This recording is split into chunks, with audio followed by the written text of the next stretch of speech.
بسم الله الرحمن الرحيم الحمد لله نحمده ونستعينه ونستغفره ونؤمن به ونتوكل عليه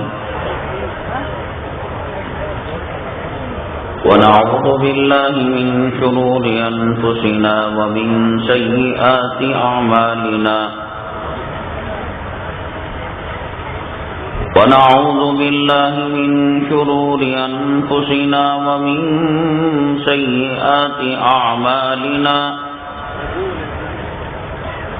من يهده الله فلا مضل له ومن يضلله فلا هادي له ونشهد أن لا إله إلا الله وحده لا شريك له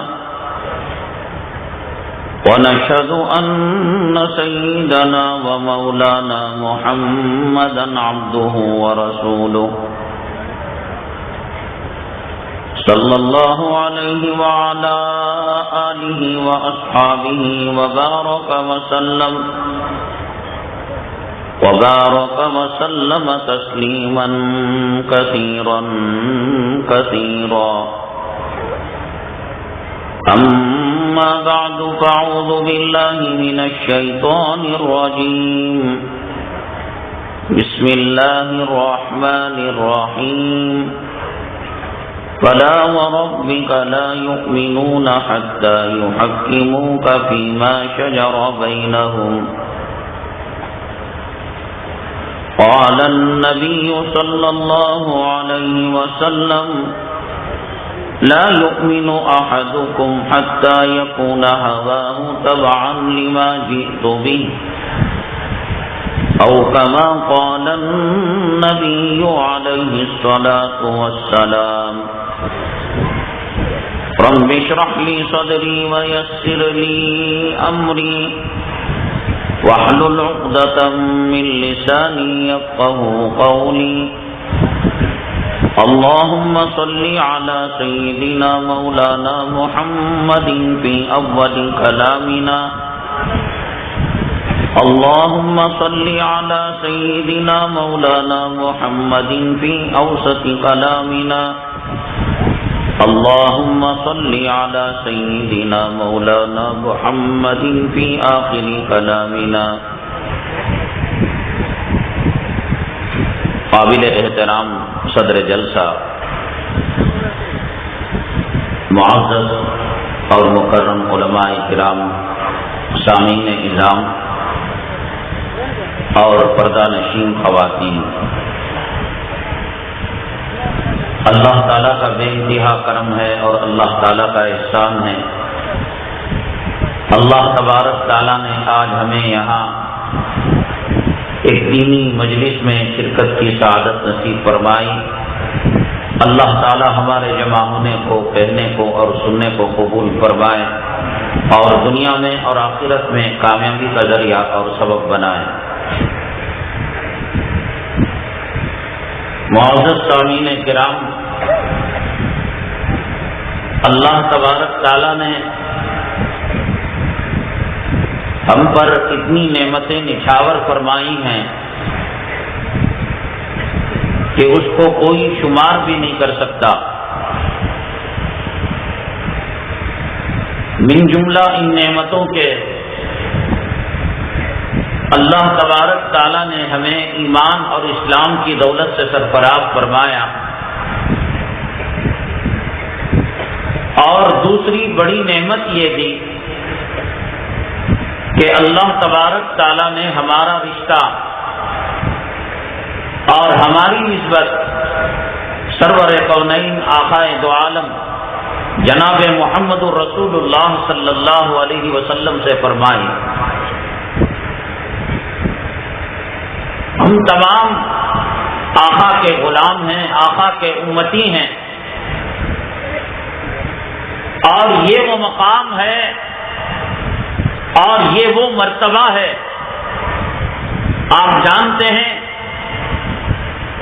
کہ بہت سارے پیغمبروں نے، نبیوں نے، رسولوں نے اللہ تبارک تعالیٰ سے درخواست کی، اے اللہ ہماری پیغمبری کو آپ لے لیجئے، نبوت اور رسالت آپ لے لیجئے اور بدلے میں سرور کونین خاتم الانبیاء ساقی کوثر شافی محشر سید الاولین سید الآخرین امام الانبیاء جناب محمد الرسول اللہ صلی اللہ علیہ وسلم کی امت میں ہمیں بھیج دیجئے اور آپ کا غلام بنا دیجئے۔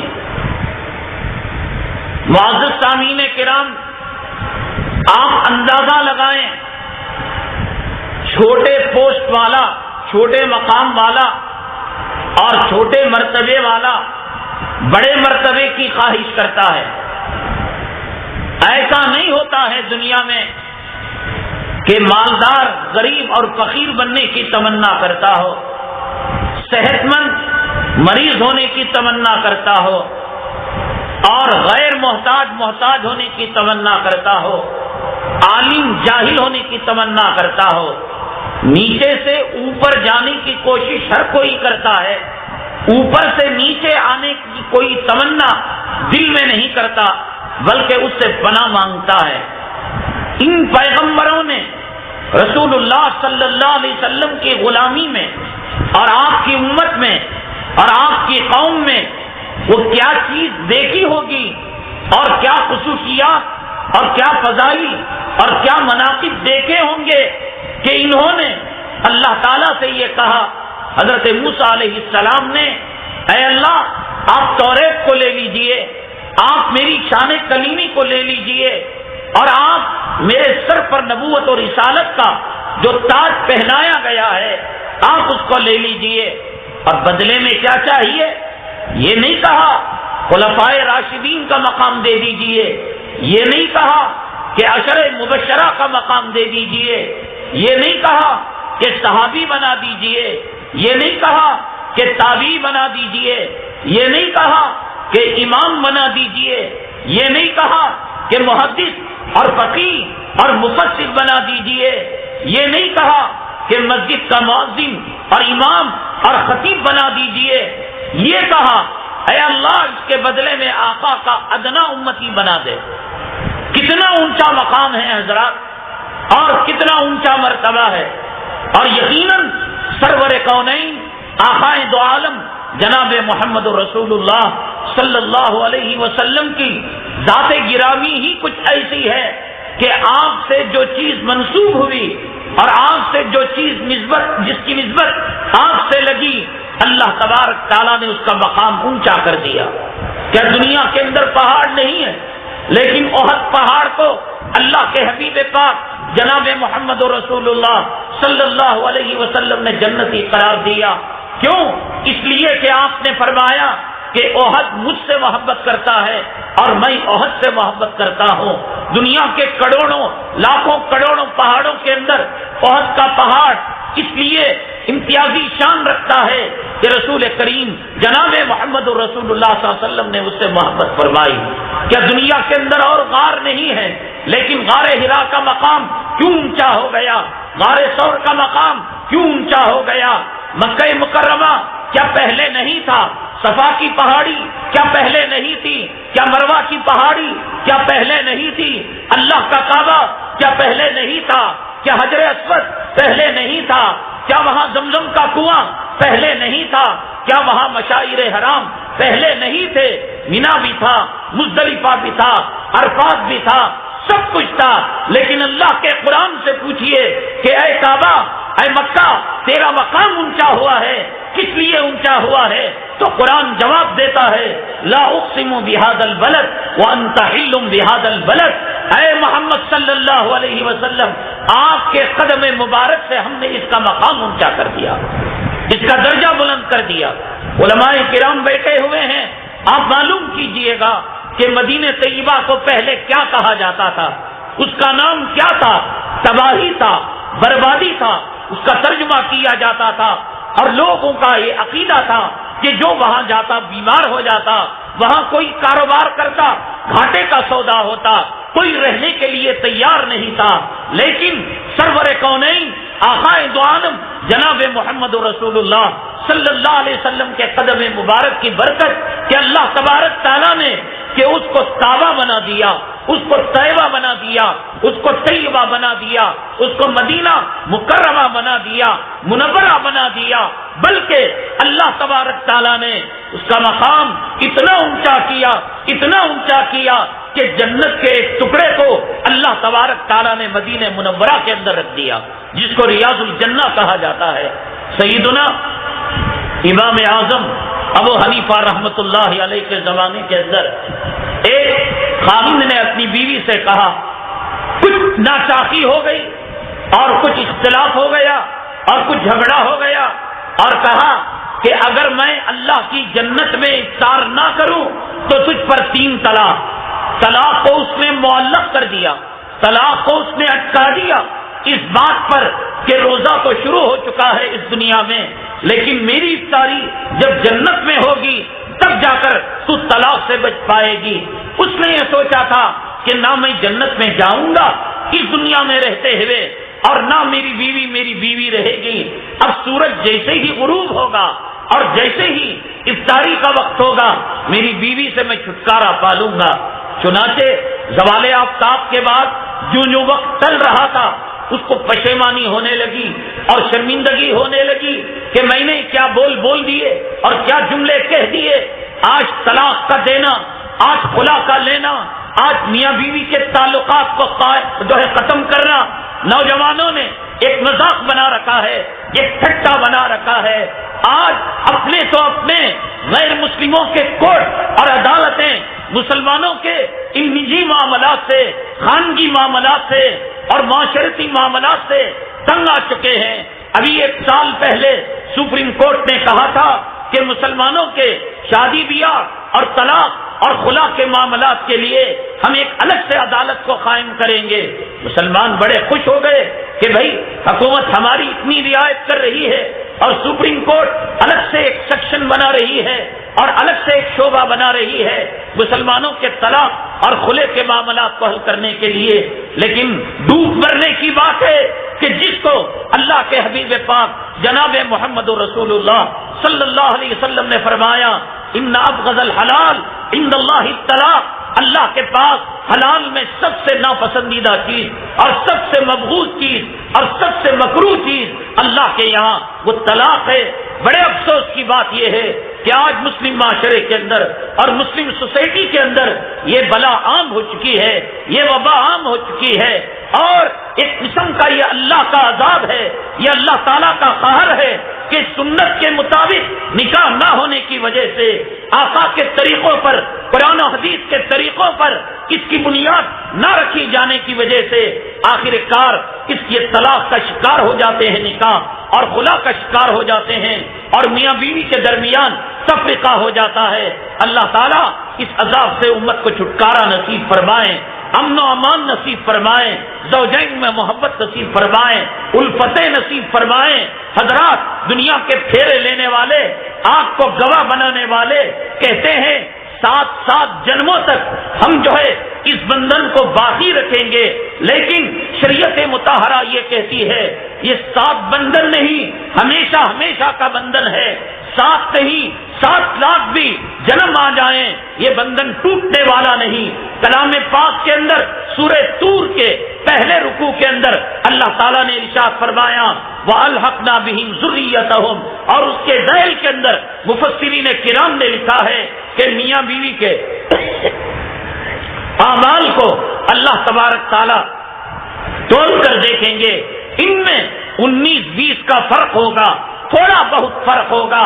اللہ تبارک تعالیٰ اپنی فضل سے، اپنی شان رحیمی اور اپنی شان کریمی سے اگر بیوی کے اعمال کم ہیں بھر دیں گے، خامن کے اعمال کم ہیں اس کی تلافی کر دیں گے، اور دونوں کو جنت کے ایک درجے کے اندر رکھیں گے۔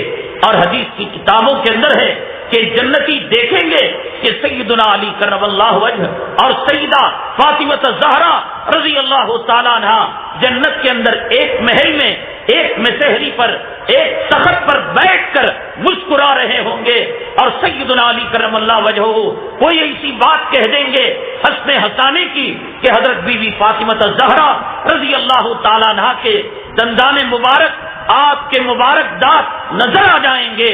اچانک ایک نور کا کڑکا روشنی کا تڑکا جنت کے اندر آئے گا. لوگ کہیں گے کیا جنت کے اندر اور مزید سورج آ گئے, مزید چاند آ گئے؟ ایک دوسرے کو پوچھیں گے. بات جاتی جاتی اور پہنچتی پہنچتی حضرت سیدہ فاطمہ الزہرا رضی اللہ تعالیٰ عنہ تک آئے گی اور وہاں پر رک جائے گی. اور جنتی یہ دیکھ کر تعجب کریں گے کہ آپ کے دندان مبارک سے, آپ کے مبارک دانتوں سے نکلنے والی روشنی جنت کی روشنی کو مدھم کر بیٹھی.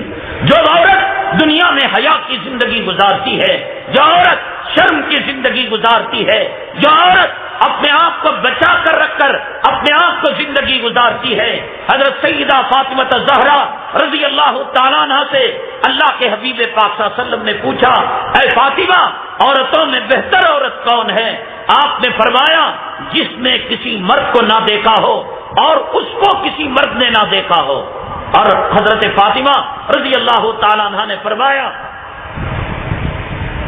الحمدللہ, اللہ کا شکر ہے کہ میری نگاہ کسی عورت پر نہیں پڑی اور کسی مرد پر نہیں پڑی اور کسی مرد نے مجھے نہیں دیکھا. حتیٰ کہ تاریخ کے اندر آتا ہے پہلی کا جو چاند ہوتا ہے, جب 29 روزے ہوتے ہیں, سارے لوگ ٹوٹ پڑتے ہیں, داڑھی منڈے, بے نمازی, بے روزے دار عید کی خوشیاں حاصل کرنے کے لیے چلو چھت پر چڑھ کر چاند دیکھیں کہ کب ہمارے گرو گنٹال جی شیطان صاحب آزاد ہوں گے اور کب ہم ان سے گلے ملیں گے اور کب یہ رمضان کی نعمتیں ہم سے چھنیں گی اور تراویح کی نعمت ہم سے چھنے گی.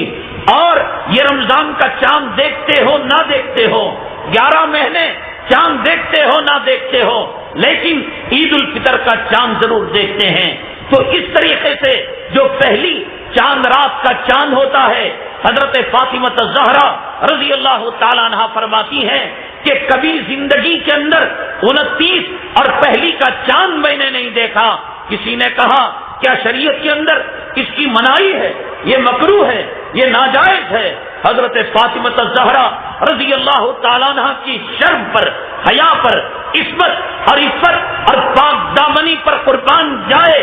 آج بھی ہے فاطمہ نام کی عورت, آج بھی ہے قتیبہ نام کی عورت, آج بھی ہے زینب نام کی عورت, اور لباس رنڈیوں کا, حرام زادیوں کا, فلم میں کام کرنے والی کتا کھانے والوں کا, سور کھانے والوں کا, شراب پینے والوں کا, ہر رات بستر بدل کر اپنی شہوتیں پوری کرنے والوں کا نہ چہرے سے حیا ٹپکتی ہے, نہ جسم سے حیا ٹپکتی ہے, نہ ظاہر سے پتا ہے کہ یہ فاطمہ نام کی بچی ہے, نہ باطن سے پتا ہے, نہ قول سے پتا ہے, نہ فعل سے پتا ہے. ان کی شادی بیاہ کی محفلوں کے اندر دیکھ لیجئے, بازاروں کے اندر دیکھ لیجئے, انہی کو دیکھ کر اللہ کے حبیب پاک جناب محمد رسول اللہ صلی اللہ علیہ وسلم نے ارشاد فرمایا کہ جب ایسی بے حیا عورت جب نکلتی ہے اپنے گھر سے, اس کے پاخانہ کرنے کی جگہ پر شیطان بیٹھ جاتا ہے, ہر آنے جانے والے کو دعوت دیتا ہے کہ دیکھ اپنی آنکھ کا زنا کر لے, اپنی کان کا زنا کر لے, اپنی زبان کا زنا کر لے, اپنے جسم سے ٹھوکر مار کر اپنے جسم کا زنا کر لے. میری ماں جس کا نام فاطمہ ہے, جس کا نام قتیجہ ہے, جس کا نام زینب ہے, جس کا نام عائشہ ہے اور جس کا نام ام ہانی, ام کلثوم, میری ماں آج تیرے فرق سے جسم کے اڑائے جا رہے ہیں. ایک بوڑھا جو اپنے ٹانگ اپنے پیر قبر میں ڈال چکا ہے, آنکھوں پر چشمہ لگ چکا ہے, میری ماں وہ چشمہ لگا کر تجھے زنا کی نظروں سے دیکھتا ہے. میں نہیں, میرے باپ کا قول نہیں, سرور کونین آقائے دو عالم جناب محمد رسول اللہ صلی اللہ علیہ وسلم نے فرمایا کہ آنکھوں کا زنا ہے, کان کا زنا ہے, ہاتھ کا زنا ہے, دل کا زنا ہے اور زبان کا زنا ہے, دماغ کا زنا ہے. رنڈی اگر زنا کرتی ہے, بازاری عورت اگر زنا کرتی ہے تو صرف شرمگاہ کا سودا کرتی ہے، لیکن مسلم عورت جو آج بے حیائی کے کپڑے پہن کر اور مسلم بچیاں اسکول کے کانوینٹ کے اسکرٹ پہن کر اور آدھے کپڑے پہن کر جب جاتے ہیں تو ہزاروں کتے آنکھوں کا زنا کرتے ہیں، زبان کا زنا کرتے ہیں، سانس کا زنا کرتے ہیں، دل و دماغ کا زنا کرتے ہیں، اور آقا نے فرمایا کہ شرمگاہ اس کی تصدیق اور تکذیب کرتی ہے۔ میری ماں اللہ کے حبیب پاک صلی اللہ علیہ وسلم نے حضرت بی بی فاطمہ الزہرا رضی اللہ تعالیٰ عنہ کی ایسی تربیت فرمائی، پوچھا کیا پہلی کا چاند دیکھنا ناجائز؟ کہا کہ دیکھنا ناجائز تو نہیں، لیکن میری غیرت گوارا نہیں کرتی، میری حمیت، میری شرم اور میری حیا اس بات کی اجازت نہیں دیتی کہ لوگوں کی ہزاروں نگاہیں چاند کی طرف جا رہی ہو، ان میں کوئی محرم بھی ہوگا، کوئی غیر محرم بھی ہوگا، کوئی مومن بھی ہوگا، کوئی کافر بھی ہوگا، کوئی فاسق بھی ہوگا، کوئی فاجر بھی ہوگا۔ میری غیرت اس بات کو گوارا نہیں کرتی کہ میری نگاہیں فضاؤں کے اندر غیر محرم فاسق و فاجر کی نگاہوں سے بھی ٹکرائے۔ تب جا کر اللہ تبارک تعالیٰ نے جنت کے اندر یہ مقام دیا، وسیدۃ نساء اہل الجنت فاطمہ، کہ جنتی عورتوں کی وہ سردار بنی۔ آج عورت پتا چلتا ہے یہ نبی کی باندی ہے، یہ نبی کی امت میں ہے، یہ عائشہ نام ہے، یہ قتیجہ نام ہے۔ بہرحال حضرات، آنکھ کے پھیرے لگانے والے 2-4 جنموں کا نام لیتے ہوں گے، لیکن اللہ تبارک تعالیٰ نے مومنوں کو نکاحوں کے ایسے بندھن کے اندر باندھا۔ آپ دیکھیے گا کہ ازواج مطہرات نے، اور ازواج مطہرات کو نکاح کرنا حرام ہے، نکاح نہیں کیا نکاح حرام ہے، اس لیے کائنات میں، دھرتی میں سرور کونین آقا دو عالم جناب محمد رسول اللہ صلی اللہ علیہ وسلم سے کوئی بہتر انسان نہیں اور کوئی بہتر خاوند نہیں مل سکتا۔ اور علماء نے لکھا ایک عورت نے اگر 2-4 نکاح کیے، آخر میں جو خاوند ملتا ہے وہی خاوند اس کو جنت کے اندر ملے گا۔ تو لہذا اس اصول اور ضابطے کے اعتبار سے اور رسول کریم صلی اللہ علیہ وسلم کی حیات اخروی اور عالم برزخ کی حیات کی وجہ سے آپ نے حرام فرما دیا اور ناجائز قرار دیا۔ بہرحال میں عرض کر رہا تھا کہ آج یہ طلاق کے معاملات، یہ خلا کے معاملات، یہ تفریقے کے معاملات اور یہ آپسی رنجشوں کے معاملات اس لیے ہو رہے ہیں کہ نکاح سنت کے مطابق نہیں ہو رہا ہے۔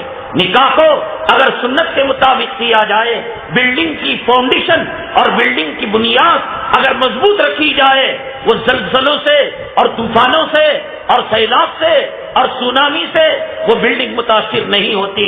لیکن یہاں ذرا سی بات پر کہ ساس نے یہ کہہ دیا، نڑن نے یہ کہہ دیا، بھاوج نے یہ کہہ دیا، خاوند نے یہ کہہ دیا، خاوند کے بھائیوں نے یہ کہہ دیا، ذرا سی بات پر یہ جا کر مائیں کے بیٹھ جانا، اس قسم کی باتیں ہوتی ہیں۔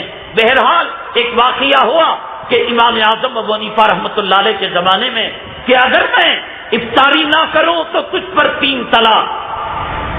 بڑے پریشان ہوئے، کہنے کو تو کہہ دیا، تمام علماء کے پاس گئے، تمام فقہاء کرام کے پاس گئے، تماموں نے کہا کہ مرے گا، قبر میں جائے گا، میدان محشر بپا ہوگا، پل صراط پر سے گزرے گا، تب جنت یا جہنم کا فیصلہ ہوگا۔ اس دنیا میں رہتے ہوئے کوئی جنت میں جائے؟ تمام علماء نے کہہ دیا تیری بیوی تیرے ہاتھ سے نکل گئی اور مطلقہ ہو گئی۔ اللہ تبارک تعالی سیدنا امام اعظم ابو حنیفہ رحمۃ اللہ علیہ کی قبر مبارک میں اربوں خربوں ریت کے ذرات سے زیادہ، آسمان کے ستاروں سے زیادہ رحمت برکت نازل فرمائیں۔ انہوں نے قرآن اور حدیث کو قیامت تک آنے والی نسل انسانی کے لیے آسان کر دیا اور چن کر ان کی نعمتوں کو اور ان کے پھلوں کو اور اس کے رس کو امت مسلمہ کے لیے فراہم کر دیا۔ اللہ تعالیٰ آپ کے درجات کو بلند کرے۔ آج ایک بہت بڑا طبقہ حنفیوں کو، احناف کو اور مسلک فقہ حنفی کو تلخ کی نگاہ سے دیکھتا ہے، اعتراض کی نگاہ سے دیکھتا ہے اور مختلف قسم کے اعتراضات کرتا ہے۔ کیا صحابہ کے اندر حنفی تھے؟ کیا صحابہ کے اندر شافعی تھے؟ کیا صحابہ کے اندر حنبلی اور مالکی تھے. ارے امام ابو حنیفہ سے پہلے جو لوگ مر گئے وہ جنتی ہیں یا دوزخی ہیں؟ مسلک تو 100 سال کے بعد بنا، یہ مسلک پہلے نہیں تھا. اور ایک طرف قرآن اور ایک طرف حدیث اور ایک طرف ابو حنیفہ کے اخبار، ابو حنیفہ کی فقہ. تو قرآن حدیث کو لوگے، ابو حنیفہ کے فقہ کو لوگے، اور تم محمدی نماز پڑھو گے یا حنفی نماز پڑھو گے. کنفیوژن کے اندر ڈالتے ہیں، شکوک و شبہات کے اندر مبتلا کرتے ہیں. انگریز ملکہ وکٹوریہ جب ہندوستان کے اندر آئی اور انہوں نے دیکھا کہ ہندوستان کے اندر جذبہ جہاد کو بیدار کرنے والی اگر کوئی قوم ہے، اگر کوئی قوم ہم سے ٹکر لینے والی ہے، وہ درختوں کی پجاری نہیں، وہ شجر و حجر کی پجاری نہیں، وہ شمس و قمر کی پجاری نہیں، وہ دیوی اور دیوتاؤں کے سامنے سر تسلیم خم کرنے والی قوم نہیں، یہ موحد قوم اور یہ اللہ کے نیک بندے، یہ آقا کے غلام ہیں جن کے اندر جذبہ جہاد بھی ہے اور جن کے اندر جذبہ شہادت بھی ہے.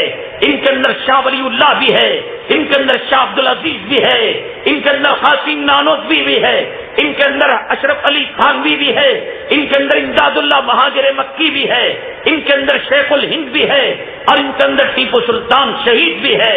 تو انہوں نے پہچان لیا مسلمانوں کی طاقت کو کمزور کرنے کے لیے سب سے پہلے اپنے نمائندوں کو مسلمانوں کے درمیان بھیجا کہ آمین آہستہ کہو، آمین زور سے کہو، سینے پر ہاتھ باندھو، ناک کے نیچے ہاتھ باندھو. سب سے پہلا جھگڑا اس ہندوستان میں اللہ کی بنائی ہوئی زمین پر ملکہ وکٹوریہ کے بعد وجود میں آیا.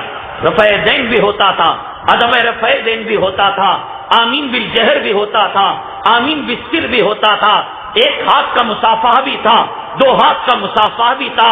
لیکن کوئی کسی کو کافر نہیں بتاتا تھا، کوئی کسی کو مذہب سے خارج نہیں بتاتا تھا، کوئی یہاں تقابل نہیں کرتا کہ تم محمدی نماز پڑھ رہے ہو یا حنفی نماز پڑھ رہے ہو، تم بنگالی ہو یا ہندوستانی ہو. یہ جھگڑا شروع نہیں ہوا تھا. سب سے پہلے انگریز کے آنے کے بعد ملکہ وکٹوریہ کی نسل نے امت مسلمہ کے اندر یہ اختلاف کے بیج بوئے.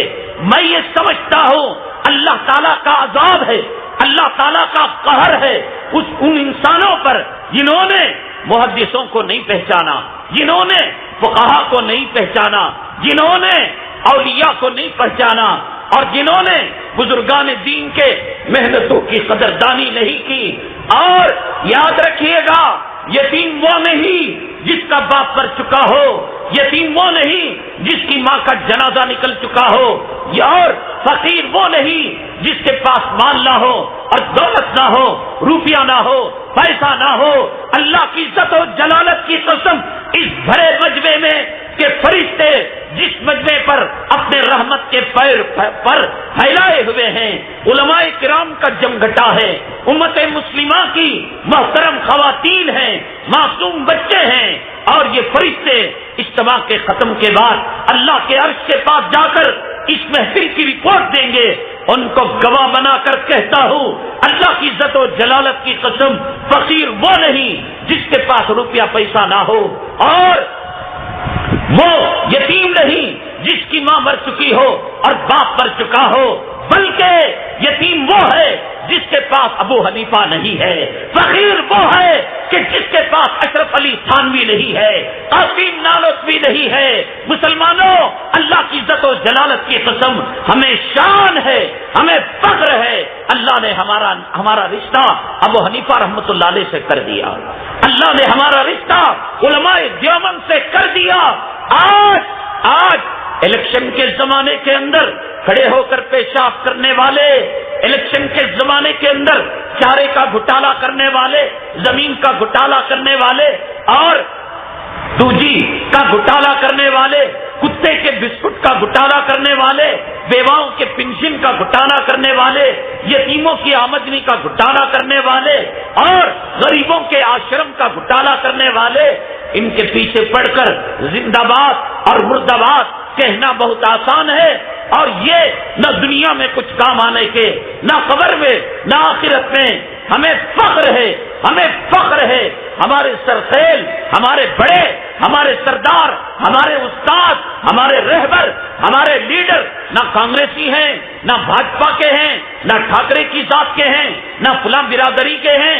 ہمارے لیڈر اگر ہیں ابو حنیفہ رحمت اللہ علیہ ہیں، ہمارے لیڈر اگر ہیں قاسم نانوتوی رحمت اللہ علیہ ہیں، ہمارے رہبر اگر ہیں شیخ الاسلام حسین احمد مدنی نور اللہ مرقدہ ہیں، ہمارے بڑے حضرت شیخ الہند رحمت اللہ علیہ ہیں. معمولی نہ سمجھو، یہ لیڈر گھٹالے کرتے کرتے اپنے پیشاب میں ڈوب کر اپنا پاخانہ کھا کھا کر مر جائیں گے، لیکن یہ وہ اولیاء کرام ہیں، یہ وہ بزرگان دین ہیں. اللہ تبارک تعالی حضرت اقدس مولانا عطا اللہ شاہ بخاری رحمت اللہ علیہ کے درجات کو بلند فرمائے. حضرت نے فرمایا، اللہ تبارک تعالی نے جناب محمد رسول اللہ صلی اللہ علیہ وسلم کو غور سے سننا، جس خمیر سے پیدا کیا اور جس مٹی سے پیدا کیا وہ مٹی جنت کا عنصر تھی، اور اس مٹی کو گوندا گیا تھا جنت کی نہر سلسبیل سے. اور اسی لیے ہمارے علماء کا عقیدہ ہے، ہمارے علماء نے کتابوں میں لکھا ہے، رسول کریم صلی اللہ علیہ وسلم کے جسم اطہر پر نبوت سے پہلے بھی اور نبوت کے بعد بھی، وصال مبارک کے پہلے بھی اور وصال مبارک کے بعد بھی آپ کے جسم اطہر پر مکھی نہیں بیٹھی ہے اور نہ بیٹھ سکتی ہے. کیوں؟ مکھی کی خاصیت یہ ہے کہ اللہ تبارک تعالیٰ نے مکھی اور بدبو کے اندر ایک تعلق پیدا کر دیا، اور مکھی اور خوشبو کے اندر اللہ نے دوری پیدا کر دی. آپ دیکھیے گا کہ عطر پر مکھی نہیں بیٹھا کرتی. اللہ تبارک تعالیٰ نے جنت کی خمیر سے سلسبیل کی نہر سے گونج کر میرے اور آپ کے آقا کائنات کے مولا جناب محمد رسول اللہ صلی اللہ علیہ وسلم کے خمیر کو تیار کیا اور آپ کے جسم اطہر کو تیار کیا. ارے وہ لوگ جن کے دل و دماغ پر عصبیت کا چشمہ لگا ہوا ہے، وہ لوگ جنہوں نے انگریزوں کا جھوٹا چاٹا، انگریزوں کے دربار سے شمس العلماء کا خطاب لیا، آفاق العلماء کا خطاب لیا، پراپرٹیاں لی، ضمیر کا سودا کیا، مسلک کا سودا کیا، ایمان کا سودا کیا. آج ان کی مجلسیں جب تک حضرت تھانوی کو کافر نہ کہے، حضرت گنگوہی رحمت اللہ علیہ کو کبا کھانے والا نہ کہے، علماء دیوبند کو عشق رسول کا دشمن نہ کہیں، اس وقت تک وہ جمعہ کا بیان ہو، وہ شب برات کا بیان ہو، وہ اصلاح معاشرہ کی تقریر ہو، ان کا پیٹ نہیں بھرتا، ان کا ہاضمہ درست نہیں ہوتا. ان کو بتا دو علماء دیوبند آقا سے کتنا محبت کرتے ہیں، علماء دیوبند آقا سے کتنا تعلق رکھتے ہیں.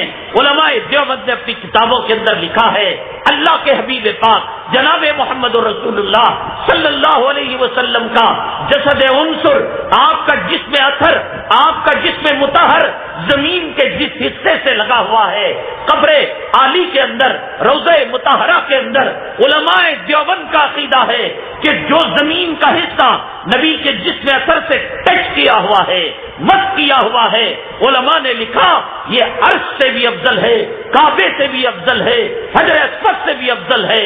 بتائیے اللہ کے عرش سے، اس لیے کہ اللہ کے عرش کے بارے میں علماء نے کہا کہ اللہ کی نسبت ہے صرف اس طرف، اس لیے کہ اللہ جسم سے پاک ہے. الرحمن علی العرش استوى، کیسے بیٹھے ہیں؟ کیا ہماری طرح یہ تمام کیفیات کسی مفسر کو اور کسی مسلمان کو اور کسی محدث کو پتا نہیں، لیکن اللہ کے حبیب پاک صلی اللہ علیہ وسلم کا جسم اثر زمین کے جس حصے سے ٹچ ہے، لگا ہے، علماء نے کہا کہ یہ اللہ کے عرش سے بھی زیادہ قیمتی ہے. یہ محبت میں کہا، یہ دشمنی میں کہا. ہے بھائی کیا کر رہے ہو؟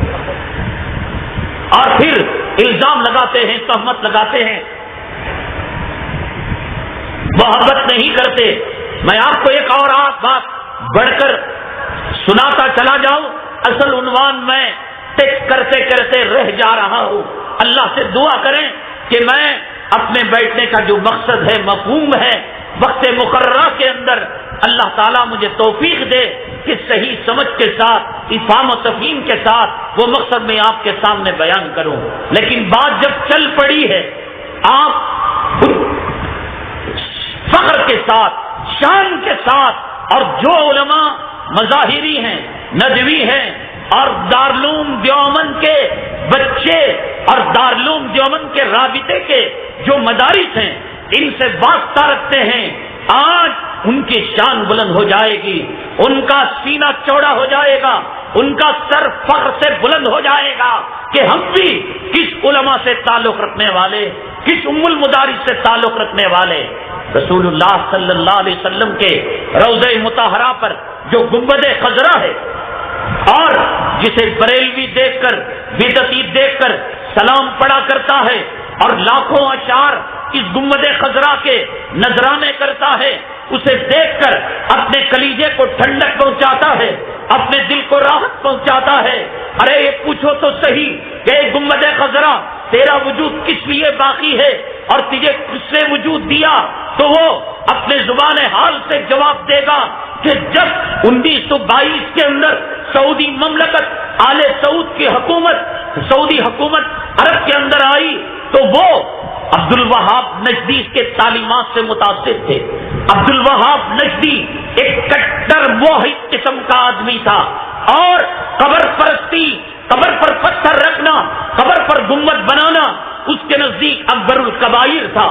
جنت المالا کے اندر جو گنبد تھے وہ زمین بوس کر دیے گئے، جنت البقیع کے اندر جو گنبد تھے وہ زمین بوس کر دیے گئے۔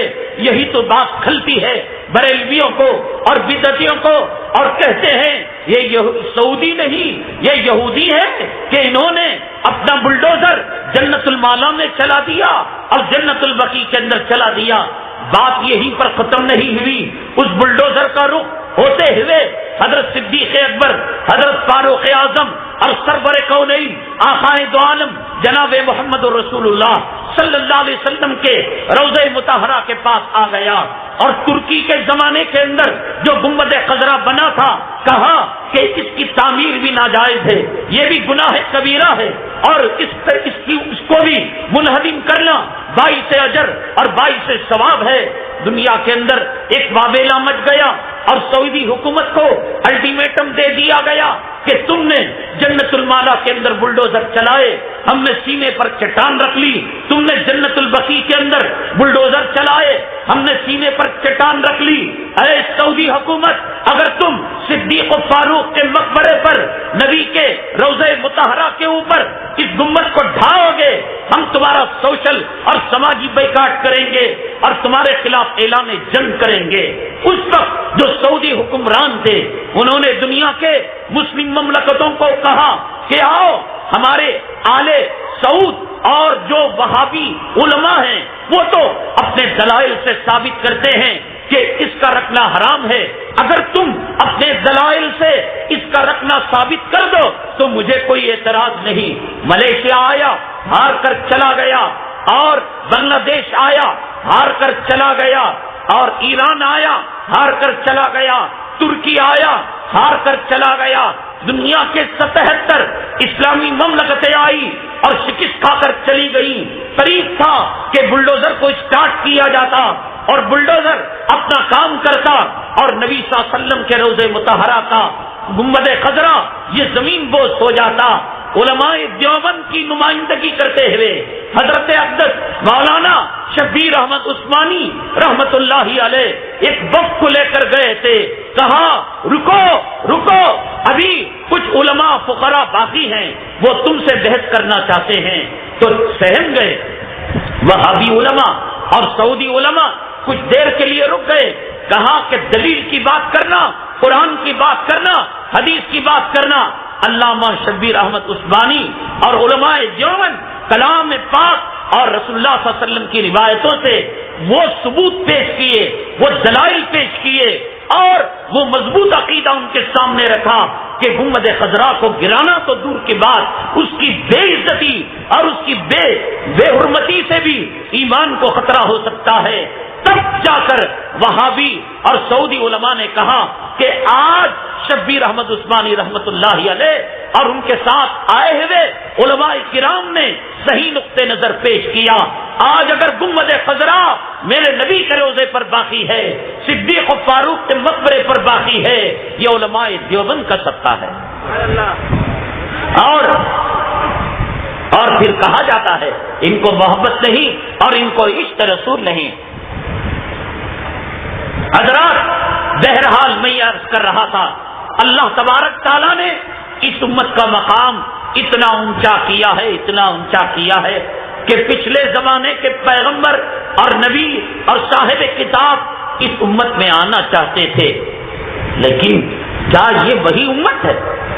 کیا یہ وہی قوم ہے کہ جو بوسنیا کے اندر دکھائی دے رہی ہے، جو افغانستان کے اندر، جو صومالیہ کے اندر، جو مظفر نگر کے اندر، جو گجرات کے اندر، جو ہندوستان کے چپے چپے کے اندر، جو کشمیر کی وادی کے اندر، جو عراق کے اندر، جو فلسطین کے اندر، بلکہ سعودی مملکت کے اندر جو امت دکھائی دے رہی ہے، کیا یہ وہی امت ہے؟ حضرات کیا ہو رہا ہے اس امت کے ساتھ معاملہ؟ ایک جانور، ایک کتا، ایک سور، ایک خنزیر کوئی ناحق نہیں مار سکتا. مقدمہ دائر کیا جائے گا، قتل کا جرمانہ لگے گا، پینالٹی لگے گی کہ تم نے ہمارے کتے کو کیوں مار دیا، ہماری مرغی کو کیوں مار دیا، ہمارے خنزیر کو کیوں مار دیا. ارے ایک کتے کی قیمت، ایک سور کی قیمت، ایک جانور کی قیمت، ایک مرغی کے چوزے کی اور مرغی کے انڈے کی قیمت مقدمہ لڑا جا سکتا ہے. ایک مرغی کے انڈے کے پھوٹنے پر اور خسارہ اور گھاٹا کرانے پر، لیکن مشرق سے لے کر مغرب تک، شمال سے لے کر جنوب تک ہندوستان کی دھرتی میں کیا سلوک کیا جا رہا ہے کلمہ گو مسلمانوں کے ساتھ، کیا سلوک کیا جا رہا ہے آقا کی امت کے ساتھ، کیا سلوک کیا جا رہا ہے نبی کی امت کے ساتھ. آپ دیکھیے گا گوانتانامو بے jail, Abu Ghraib jail, Tihar jail, Kashmir jail.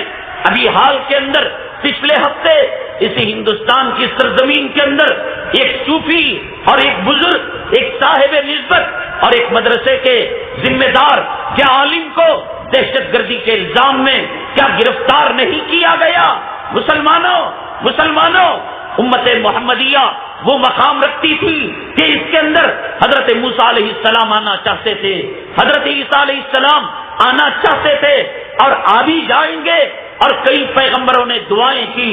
کیا امت مسلمہ کو جو خیر امت کا لقب دیا، امت مسلمہ کو امت وسط کا جو لقب دیا، امت مسلمہ کو خیر الامم کا جو لقب دیا، ان کے مناقب، ان کے مراتب، ان کے فضائل جو اونچے کیے، وہ اس لیے کہ ان کی ماؤں کے گودوں سے بچوں کو چھین کر بلڈوزر کے نیچے ڈال کر، گاڑیوں کے نیچے ڈال کر ان کو رون دیا جائے.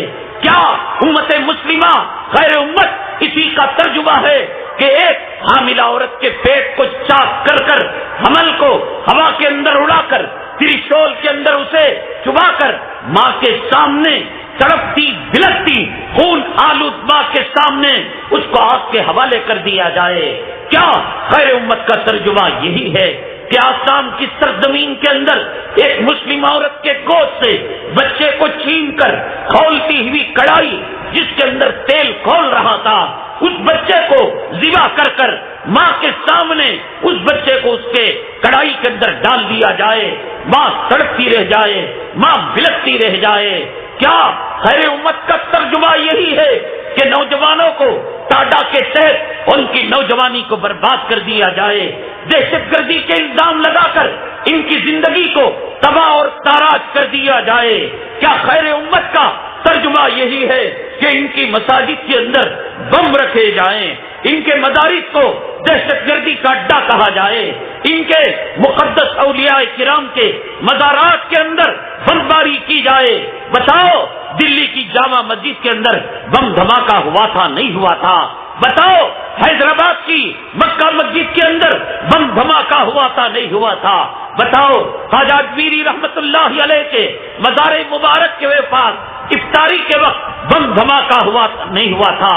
مالی گاؤں کی جامع مسجد کے پاس شب برات کے موقع پر بم دھماکہ ہوا تھا نہیں ہوا تھا؟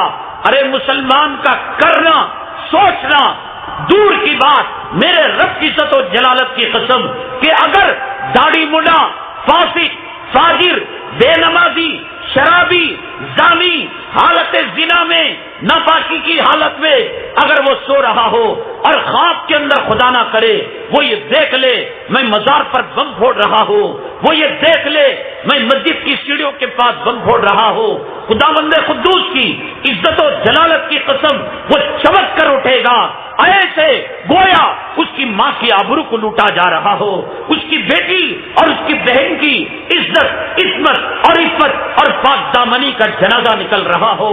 ایک نیکوکار، ایک ملا، ایک داڑھی رکھنے والا، ایک نمازی، ایک تہجد گزار یہ خواب دیکھنا تو دور کی بات، میں نے کہا شرابی زانی ناپاکی کی حالت میں بھی وہ برداشت نہیں کر سکتا۔ ارے جو مسلمان اپنی چپل مسجد میں نہیں لے جاتا، جو شرابی حالت نشے میں اللہ کے گھر کا رخ نہیں کرتا، جو مزاروں کے ماننے والے جب لوٹتے ہیں مزار کی طرف پیٹ نہیں کرتے، یہ بم بلاس کریں گے اپنی مسجدوں میں، اپنی درگاہوں میں۔ اپنی مسجد کی بے عزتی ہوئی، اپنی درگاہوں کی بے عزتی ہوئی، اور پھر گرفتار کس کو کیا گیا؟ نوجوانوں کو جس کا نام سلیمان تھا، جس کا نام موسیٰ تھا، جس کا نام عیسیٰ تھا، جس کا نام ابراہیم تھا، فلاں تھا، ان کی زندگی کو تباہ اور تاراج کر دیا گیا۔ پیشاب کی جگہ پر جھٹکے کرنٹ کے اور بجلی کے لگائے گئے اور ان کے کانوں کے اندر شیش پگھلا کر ڈالا گیا۔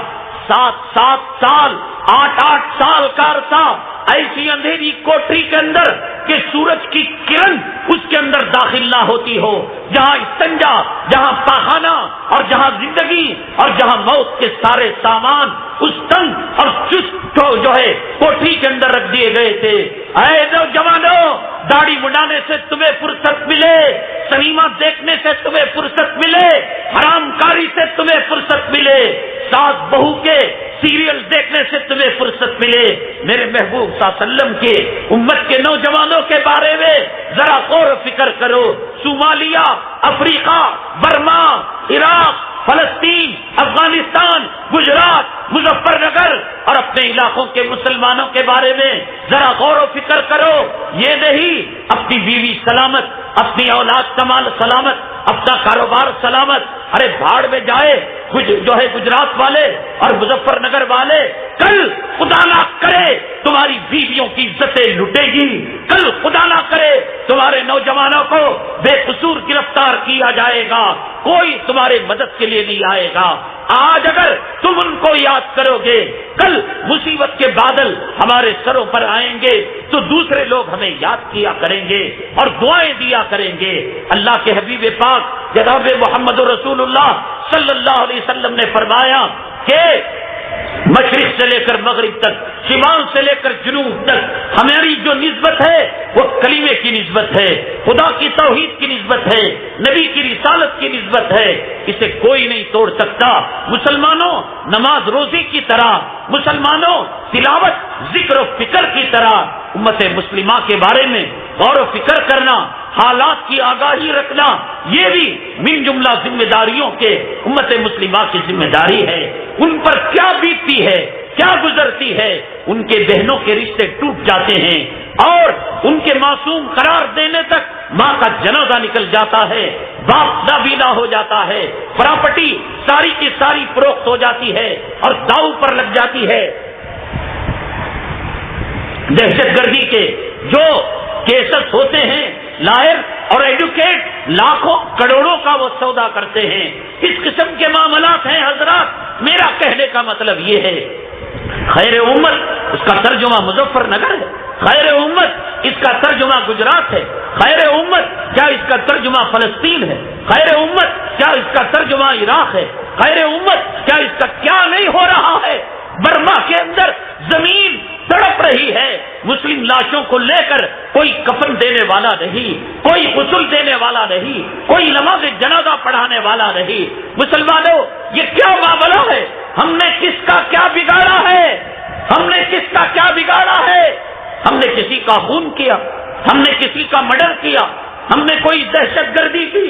ان مدارس کے دیوار اور در و دیوار کھلے ہوئے ہیں، ان کے دروازے کھلے ہوئے ہیں، یہاں انسانیت کا سبق دیا جاتا ہے، مساوات کا سبق دیا جاتا ہے، اخلاق کا سبق دیا جاتا ہے۔ یہاں یہ کہا جاتا ہے کہ تم اینٹ کا جواب پتھر سے نہیں بلکہ تم سلامتی کے ساتھ، درگزر کے ساتھ، عفو کے ساتھ، معافی کے ساتھ دو۔ یہ سبق ہمارے علماء کرام دیتے ہیں، صفہ چبوترے والے دیتے ہیں، دار ارقم والے دیتے ہیں۔ بتاؤ بتاؤ مذہبی کتاب کو کس نے جلایا؟ ہم نے بائبل جلائی یا انہوں نے قرآن کو جلایا؟ ہم نے انجیل جلائی یا انہوں نے قرآن کو جلایا؟ ہم نے گیتا کو جلائی یا انہوں نے قرآن کو جلایا؟ ہم نے رامائن اور مہابھارت کو جلائی یا انہوں نے قرآن کو جلایا؟ کون ہے جو کلام پاک کے اوراق کے اندر خنزیر کا گوشت رکھ کر دارالعلوم دیوبند کے صدر دروازے پر رکھ کر چلا جاتا تھا؟ وہ کون ہے جو کلام پاک کے مقدس اوراق کے اندر جس کو عمر بن الخطاب بھی چھوتے ہوئے جسم کانپ رہا تھا اور ان کی بہن نے کہا تھا لا یمسہ الا المطہرون؟ اے عمر تو پہلوان ہوگا اور تو بہادر ہوگا لیکن یہ اللہ کا کلام ہے، تو ناپاک ہے، ہاتھ نہیں لگا سکتا۔ ایسا اللہ کا کلام کہ پہاڑ پر نازل ہو پہاڑ چورا چورا ہو جائے، ایسا اللہ کا کلام جسے زمین و آسمان نے اٹھانے سے انکار کر دیا۔ آج کون ہے؟ وہ قوم کا دوست ہے، وہ قوم کا دشمن ہے، وہ ملک کا دوست ہے، وہ ملک کا دشمن ہے، وہ جمہوریت، سیکولرزم اور مساوات کا درس دینے والا ہے یا فرقہ واریت کے جراثیم لوگوں کے اندر بونے والا ہے اور دشمنی اور اناد اور فرقہ وارانہ فساد کی جڑوں کو مضبوط کرنے والا ہے، جو اللہ کے کلام کے اندر سور کے گوشت کو رکھ کر وہ مساجد میں رکھ کر چلا جاتا ہے، قبرستانوں میں اور مقدس مزارات میں رکھ کر چلا جاتا ہے۔ کیا مسلمان ہجڑا ہو گیا تھا؟ بدلے میں وہ ان کی مذہبی کتابوں کو جلا نہیں سکتا تھا؟ آگے بڑھیے گا، ہم اس کا جواب دیں گے۔ فلم کس نے بنائی؟ اللہ اکبر نام کی فلم، ماشاء اللہ گانے کے اندر، سبحان اللہ گانے کے اندر رنڈی اپنے گندی جراثیم ایڈس والی شرمگاہ کو اپنے عاشق کے سامنے اچھالتی ہے، اور لکھنے والا گانا اور ناچنے والی رنڈی اس سڑی ہوئی بدبودار جراثیم ایڈس کے کیڑوں والی شرمگاہ کو بدبودار فضا کے اندر اچھال کر سبحان اللہ کہتی ہے، ماشاء اللہ کہتی ہے۔ گانوں کے اندر کون ہے جو رنڈیوں پر سبحان اللہ کا لفظ لایا؟ ہم حیرام کا لفظ نہیں لا سکتے تھے، لکشمن کا لفظ نہیں لا سکتے تھے۔ ہم میں کیا مسلمانوں میں لکھنے والے نہیں ہیں؟ گانے شاعر مر گئے، لکھ سکتے ہیں، لیکن ہم نے قرآن کے جلانے کا جواب ان کے مذہبی کتابوں کے جلانے سے نہیں دیا۔ بابری مسجد کو منہدم کرنے کا جواب مندروں کو گرا کر، چرچوں کو گرا کر، گرودواروں کو گرا کر 1947 سے لے کر اب تک کیا جمہوری فضا میں جواب دیتے؟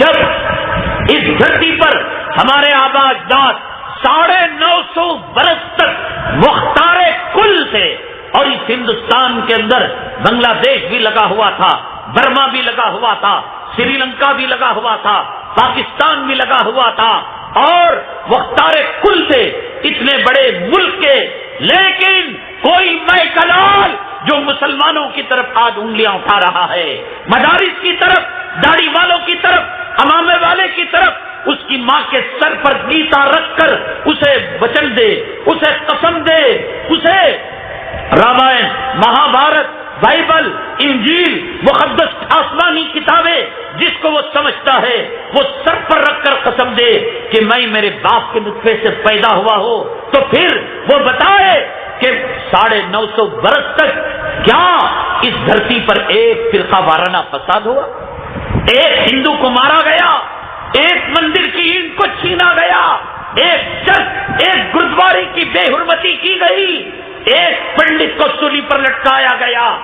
صرف شاملی کے میدان کے اندر 12.5 لاکھ علماء کرام کی سولیاں ان حرامزادوں نے لٹکا دی، ان گوری چمڑی والوں نے لٹکا دی، اور دلی سے لے کر میرٹھ تک کوئی درخت اگر کہہ سکتا ہے، گواہی دے سکتا ہے، وہ گواہی دے گا کہ ہر درخت پر ایک عالم دین اس ملک کی آزادی کے لیے اللہ کے راستے کے اندر جان شہادت کو نوش کر لیا، لیکن 950 برس تک نہ اس وقت جمشید پور بھی تھا، اس وقت میرٹھ بھی تھا، اس وقت ملیانہ بھی تھا، اس وقت مراد آباد بھی تھا، اس وقت گجرات بھی تھا، اس وقت مظفر نگر بھی تھا، لیکن اس مظفر نگر پر ہمارا کنٹرول تھا، اس گجرات پر ہمارا کنٹرول تھا، اس میرٹھ پر ہمارا کنٹرول تھا، اس ملیانہ پر ہمارا کنٹرول تھا، اس آسام پر ہمارا کنٹرول تھا، اس برما پر ہمارا کنٹرول تھا،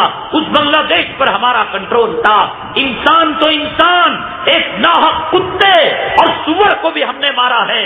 کوئی مائیکل آل اپنے باپ کے نطفے سے حلالی پیدا ہوا ہو، آئے وہ کہتے میں اندر اس کی گلی کا کتا بن کر مرتے دم تک اس کے گھر کو پہرا دوں گا۔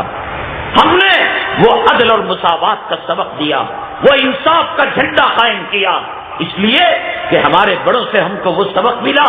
سیدنا عمر بن الخطاب رضی اللہ تعالیٰ عنہ کے دور مبارک کے اندر سیلاب آیا، ایک دن سیلاب تھا، آپ نے خبر لی، کوئی نقصان نہیں تھا، دوسرے دن آیا، کوئی نقصان نہیں تھا، آپ نے ہدیہ تشکر اللہ کے دربار میں پیش کیا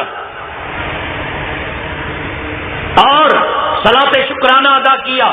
تیسرے دن کی خبر ذرا بری تھی، بری خبر یہ نہیں تھی کہ کھیت کھلیان ڈوب گئے، آبادی تباہ ہو گئی، لوگ مر گئے، خبر یہ تھی کہ ندی کے کنارے انجانے میں 2 کتے جا رہے تھے، سیلاب کے نظر ہو گئے۔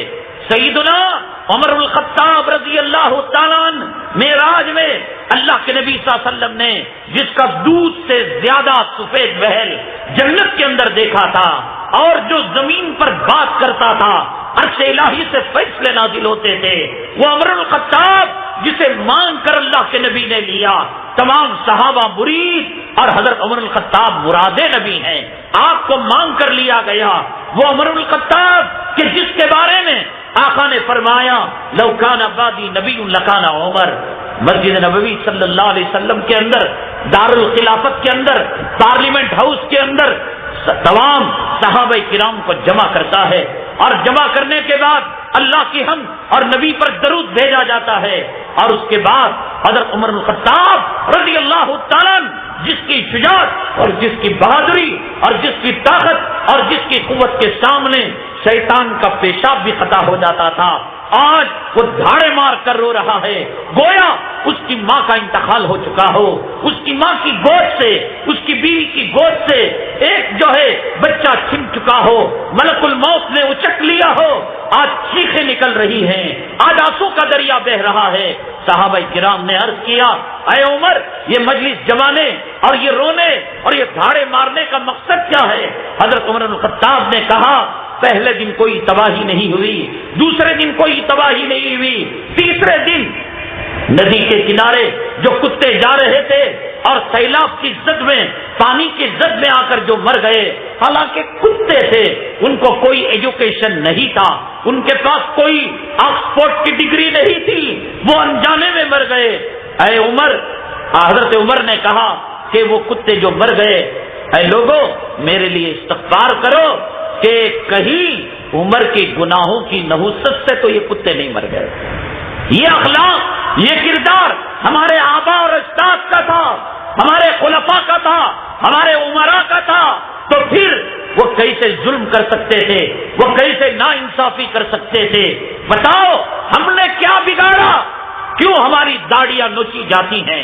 کیوں ہمیں پیاسا رکھا جاتا ہے اور پانی کے طلب کرنے پر پیشاب کے چھینٹے منہ پر مارے جاتے ہیں؟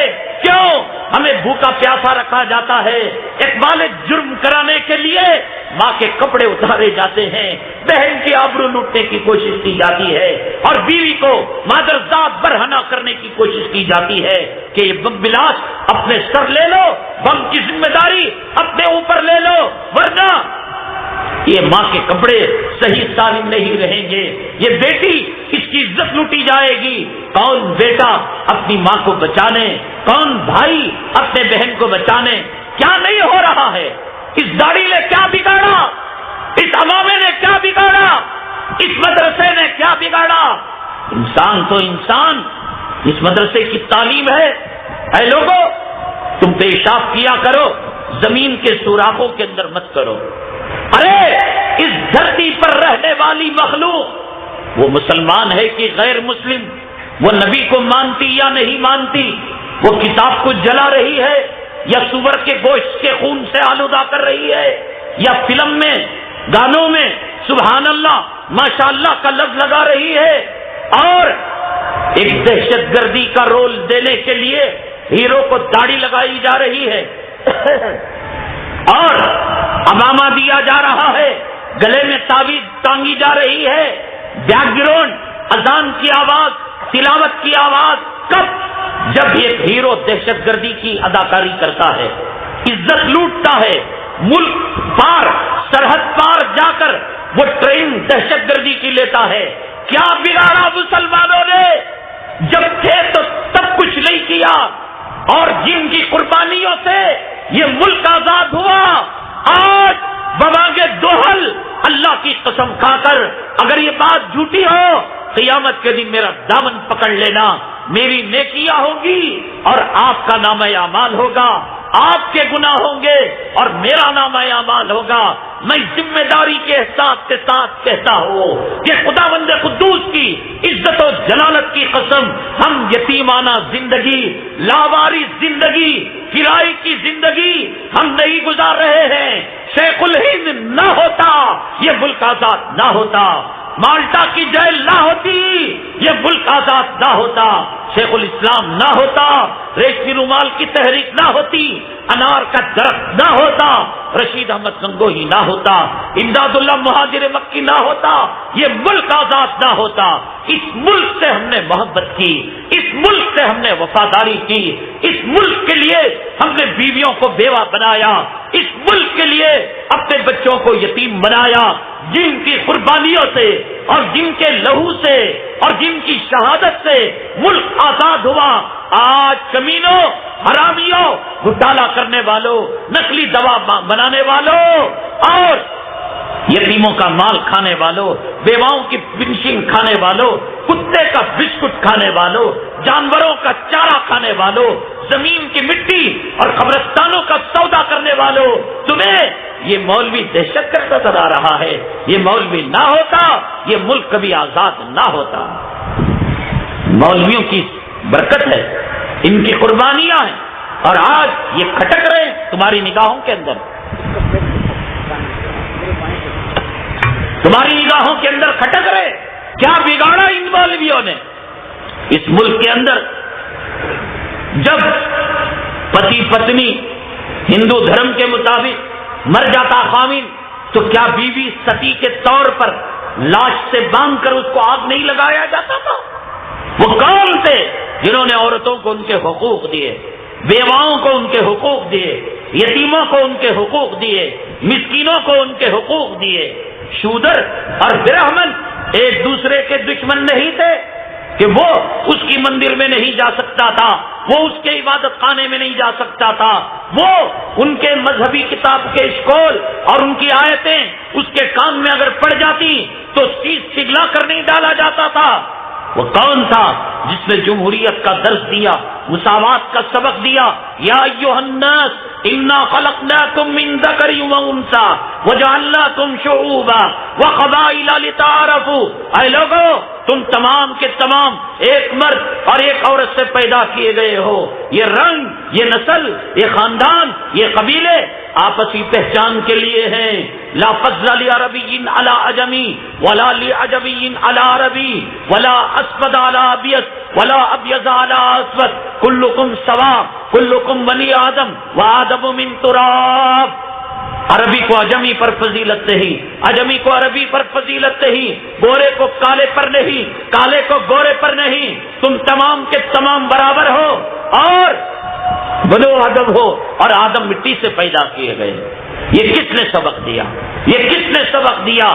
ان اکرمکم عند اللہ اتقاکم، کہ تم میں بہترین وہ ہے جو تقوی اختیار کرنے والا، غریبوں کی مدد کرنے والا، یتیموں کی مدد کرنے والا، مسکینوں کی مدد کرنے والا، اور المسلم من سلم المسلمون من لسانہ ویدہ، مسلمان وہ جو اپنی ذات سے دوسروں کو تکلیف نہ پہنچائے، اس پر عمل کرنے والا۔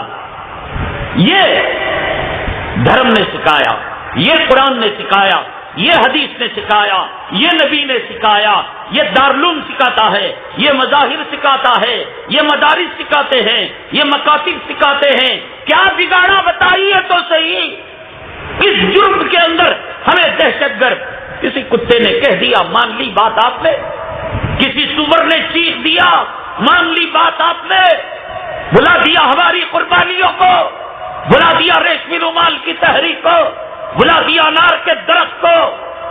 غیر تو غیر کتنے اپنے بھی اس ظلم کی چکی میں پس چکے ہیں، اور اس لیے داڑھی منڈاتے ہیں کہ کہیں دنیا والے ہمیں دہشت گرد نہ سمجھے۔ داڑھی رکھ کر دہشت گرد سمجھ کر اللہ کے راستے میں مرنا یہ بہتر ہے کتے کمینے کہ داڑھی منڈا کر جہنم کا لہو اور پیپ پیے تو۔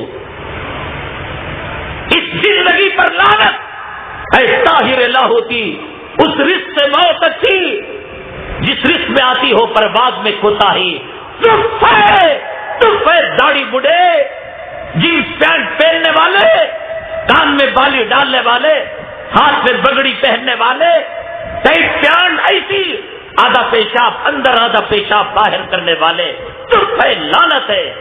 دنیا والوں، ذلیلوں، کتے سور کھانے والوں، شراب کی نشے میں دھت اپنی ماؤں کے قریب جانے والوں، اپنی بیٹیوں اور اپنی بہنوں کی عزت و آبرو کو تباہ اور تراش کرنے والوں، داڑھی رکھنا دہشت گردی ہے۔ ہاں ہم دہشت گرد ہیں، نبی کے طریقے پر چلنا دہشت گردی ہے۔ ہم علی اعلان ڈنکے کی چوٹ سے کہتے ہیں کہ اس دہشت گردی کا لیبل ہم چپکانے کے لیے تیار ہیں۔ قرآن کو سینے سے لگانا، مسواک کو لگانا، تسبیح کو لگانا، امامے کو لگانا، انسانیت کا درس دینا، رحم و کرم کا درس دینا دہشت گردی ہے۔ ہاں ہاں ہاں ہمارا سینہ کھلا ہوا ہے، اگر گولی چل سکتی ہے تو چلاؤ۔ ہم باعث سعادت سمجھتے ہیں اللہ کے راستے میں مر مٹنے کو، اپنی جان اللہ کے لیے دینے کو۔ ارے تم کیا لوگے؟ مومن جب پیدا ہوتا ہے ایک کان میں اذان اور دوسرے کان کے اندر اقامت کہی جاتی ہے، تبھی اس کا سودا ہو چکا ہوتا ہے۔ ان اللہ اشترى من المؤمنین انفسهم واموالهم بان لهم الجنہ۔ اللہ مومنوں سے، منافقوں سے نہیں، یہود سے نہیں، نصارہ سے نہیں، عیسائیوں سے نہیں، اہل کفر سے نہیں، اہل شرک سے نہیں۔ ان اللہ اشترى من المؤمنین، جس دن ہمارے کان میں اذان دی گئی اور اقامت کہی گئی اسی وقت ہماری جان کا سودا ہو چکا۔ یہ تو عاریت کی زندگی گزار رہے ہیں کہ داڑھی کے بال سفید ہو گئے، یہ تو بھیک کی زندگی گزار رہے ہیں۔ دادا ہو گئے، نانا ہو گئے، پر نانا پر دادا ہو گئے۔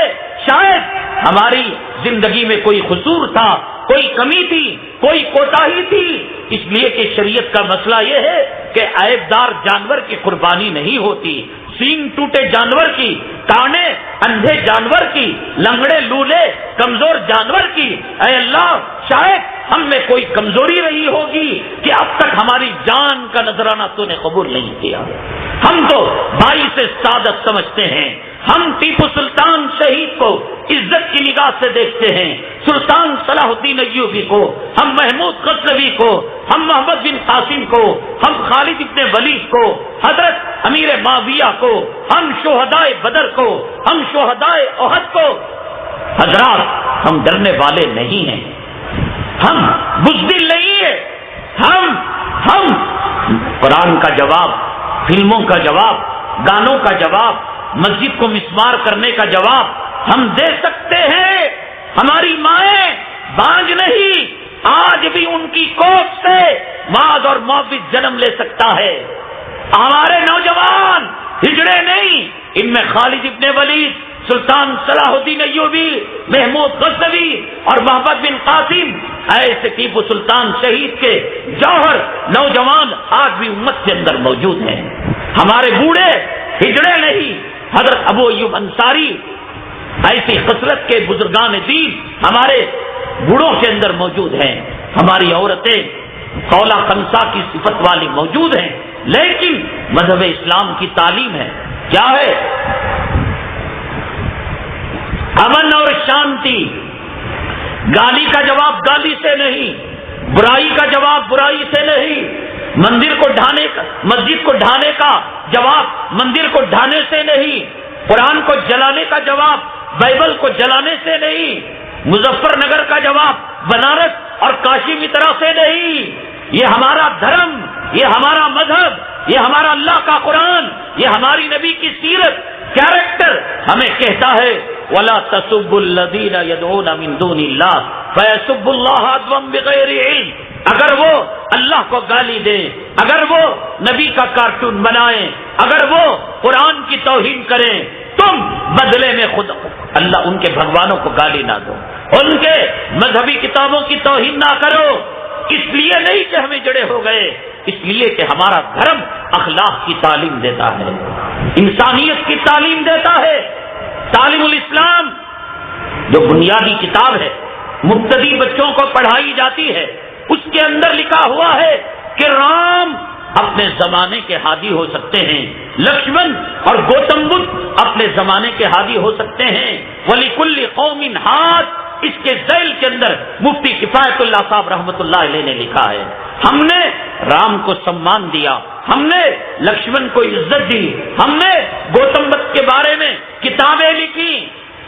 مولانا فاروق صاحب جو میرٹھ کے مدرسے کے محتمل، مفتی محمود الحسن صاحب رحمۃ اللہ علیہ کے خلیفہ، ابھی پچھلے ہفتے دیوبند اور رڑکی کے پروگرام سے دلی ہوتے ہوئے مدرسے میں گیا.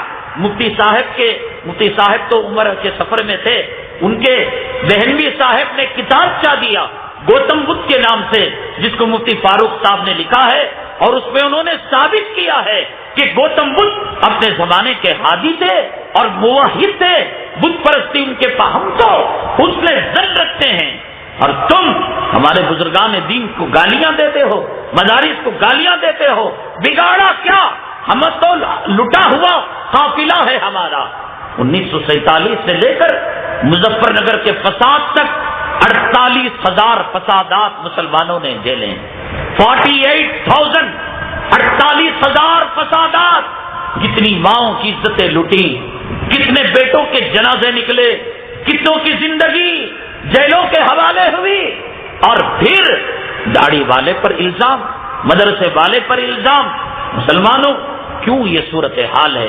کیوں ہم کو مارا جا رہا ہے؟ کیوں ہم کو پیٹا جا رہا ہے؟ کیوں داڑھی کا ترجمہ دہشت گردی سے؟ کیوں امامے کا ترجمہ دہشت گردی سے؟ کیوں مدرسے کا ترجمہ؟ میں تو کبھی کبھی یہ کہتا ہوں، اے اللہ تو نے شیطان کی دعا سنی.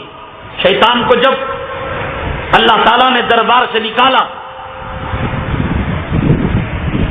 علماء کرام نے، مفسرین نظام نے لکھا ہے، جب مردود ہو گیا، لعنت کا طوق اس کے گلے کے اندر ڈال دیا گیا، تو 3 دعائیں اس نے مانگ لی کہ تا قیامت میں رہوں گا، میری نسلیں رہیں گی، طاقت و قوت رہے گی، اور حلیہ بدل سکوں گا، پتہ نہیں کیا کیا. اللہ تعالیٰ نے اس کی دعائیں سن لی. علماء نے لکھا کہ دعا سننے کے لیے نیکوکار ہونا کوئی ضروری نہیں. اللہ جانور کی بھی دعا سنتا ہے، کافر کی بھی دعا سنتا ہے، فاسق کی بھی دعا سنتا ہے. میں اس عظیم الشان دینی اجتماع کے اندر یہ دعا کرتا ہوں، اے اللہ جب تو شیطان کی دعا سن لی تو یہ شیطان کے پجاری جو ہمیں دہشت گرد کہتے ہیں، ان کی دعا سن لے اور بہادری کے، جہاد کے، جذبہ شہادت کے اوصاف ہمارے اندر پیدا فرما دے. ہم تو بزدل ہیں، کہاں تقریریں ہوتی ہیں. قرآن ایک لفظ پڑھو گے 10 نیکیاں. الف لام میم 3 حرف نہیں، 1 حرف نہیں، الف حرف، لام حرف، میم حرف. وہی کل بھی، وہی آج بھی، وہی. الیکشن آ رہا ہے، مسلمانوں کی کیا ذمہ داری؟ حالات آ رہے ہیں، مسلمانوں کی کیا ذمہ داری؟ جو قرآن اور جو حدیث، جو شریعت مطہرہ، ہم اگر زحل میں چلے جائیں، مشتری میں چلے جائیں، عطارد میں چلے جائیں، چاند میں چلے جائیں، سمندر کی گہرائی میں چلے جائیں، وہاں یہ شریعت مطہرہ ہمارے لیے احکامات دیتی ہے تو یہ شریعت مطہرہ الیکشن کے احکامات نہیں دیتی، مظفر نگر کا جواب نہیں دیتی، گجرات کا جواب نہیں دیتی. یہی مسواک کی لڑائی لڑتے رہو گے، یہی تجویز کی لڑائی لڑتے رہو گے، یہی رفع دین کی لڑائی لڑتے رہو گے، یہی 20 اور 8 کی لڑائی لڑتے رہو گے. یہ لڑائی انگریزوں نے ہم پر مسلط کی، یہود و نصارہ نے ہم پر مسلط کی، اس لیے کہ وہ فارمولہ جانتے ہیں کہ کسی قوم کی طاقت اور قوت کو کمزور کرنا ہے، ان کے اتحاد اور ان کے ثبات شیرازے کو پارا پارا کرنا ہے. اور یہ بات انہوں نے کلام پاک سے لی، وَلَا تَنَازَعُوا فَتَفْشَلُوا وَتَذْهَبَ رِيحُكُمْ فَاصْبِرُوا. اے لوگو اختلافات نہ کرو، جھگڑا نہ کرو، تمہاری ہوا اکھڑ جائے گی. مسلمانوں آج ہماری ہوا اکھڑنے کی وجہ یہ ہے، ایک گھر میں باپ کی پارٹی الگ ہے، بیٹی پارٹی الگ ہے، خاوند کی پارٹی الگ ہے، بیوی کی پارٹی الگ ہے. آج ہندوستان کہاں سے کہاں چلا گیا. اب جو راجیہ سبھا کا الیکشن آ رہا ہے، ابھی 2014 کا الیکشن اسمبلی آ رہا ہے. مسلمانوں یہ ہندوستان کے لیے نقطۂ انقلاب ہے. فرقہ پرست تنظیمیں یہاں سے اپنا ایک نئے خواب کی تعبیر شروع کرنا چاہتے ہیں.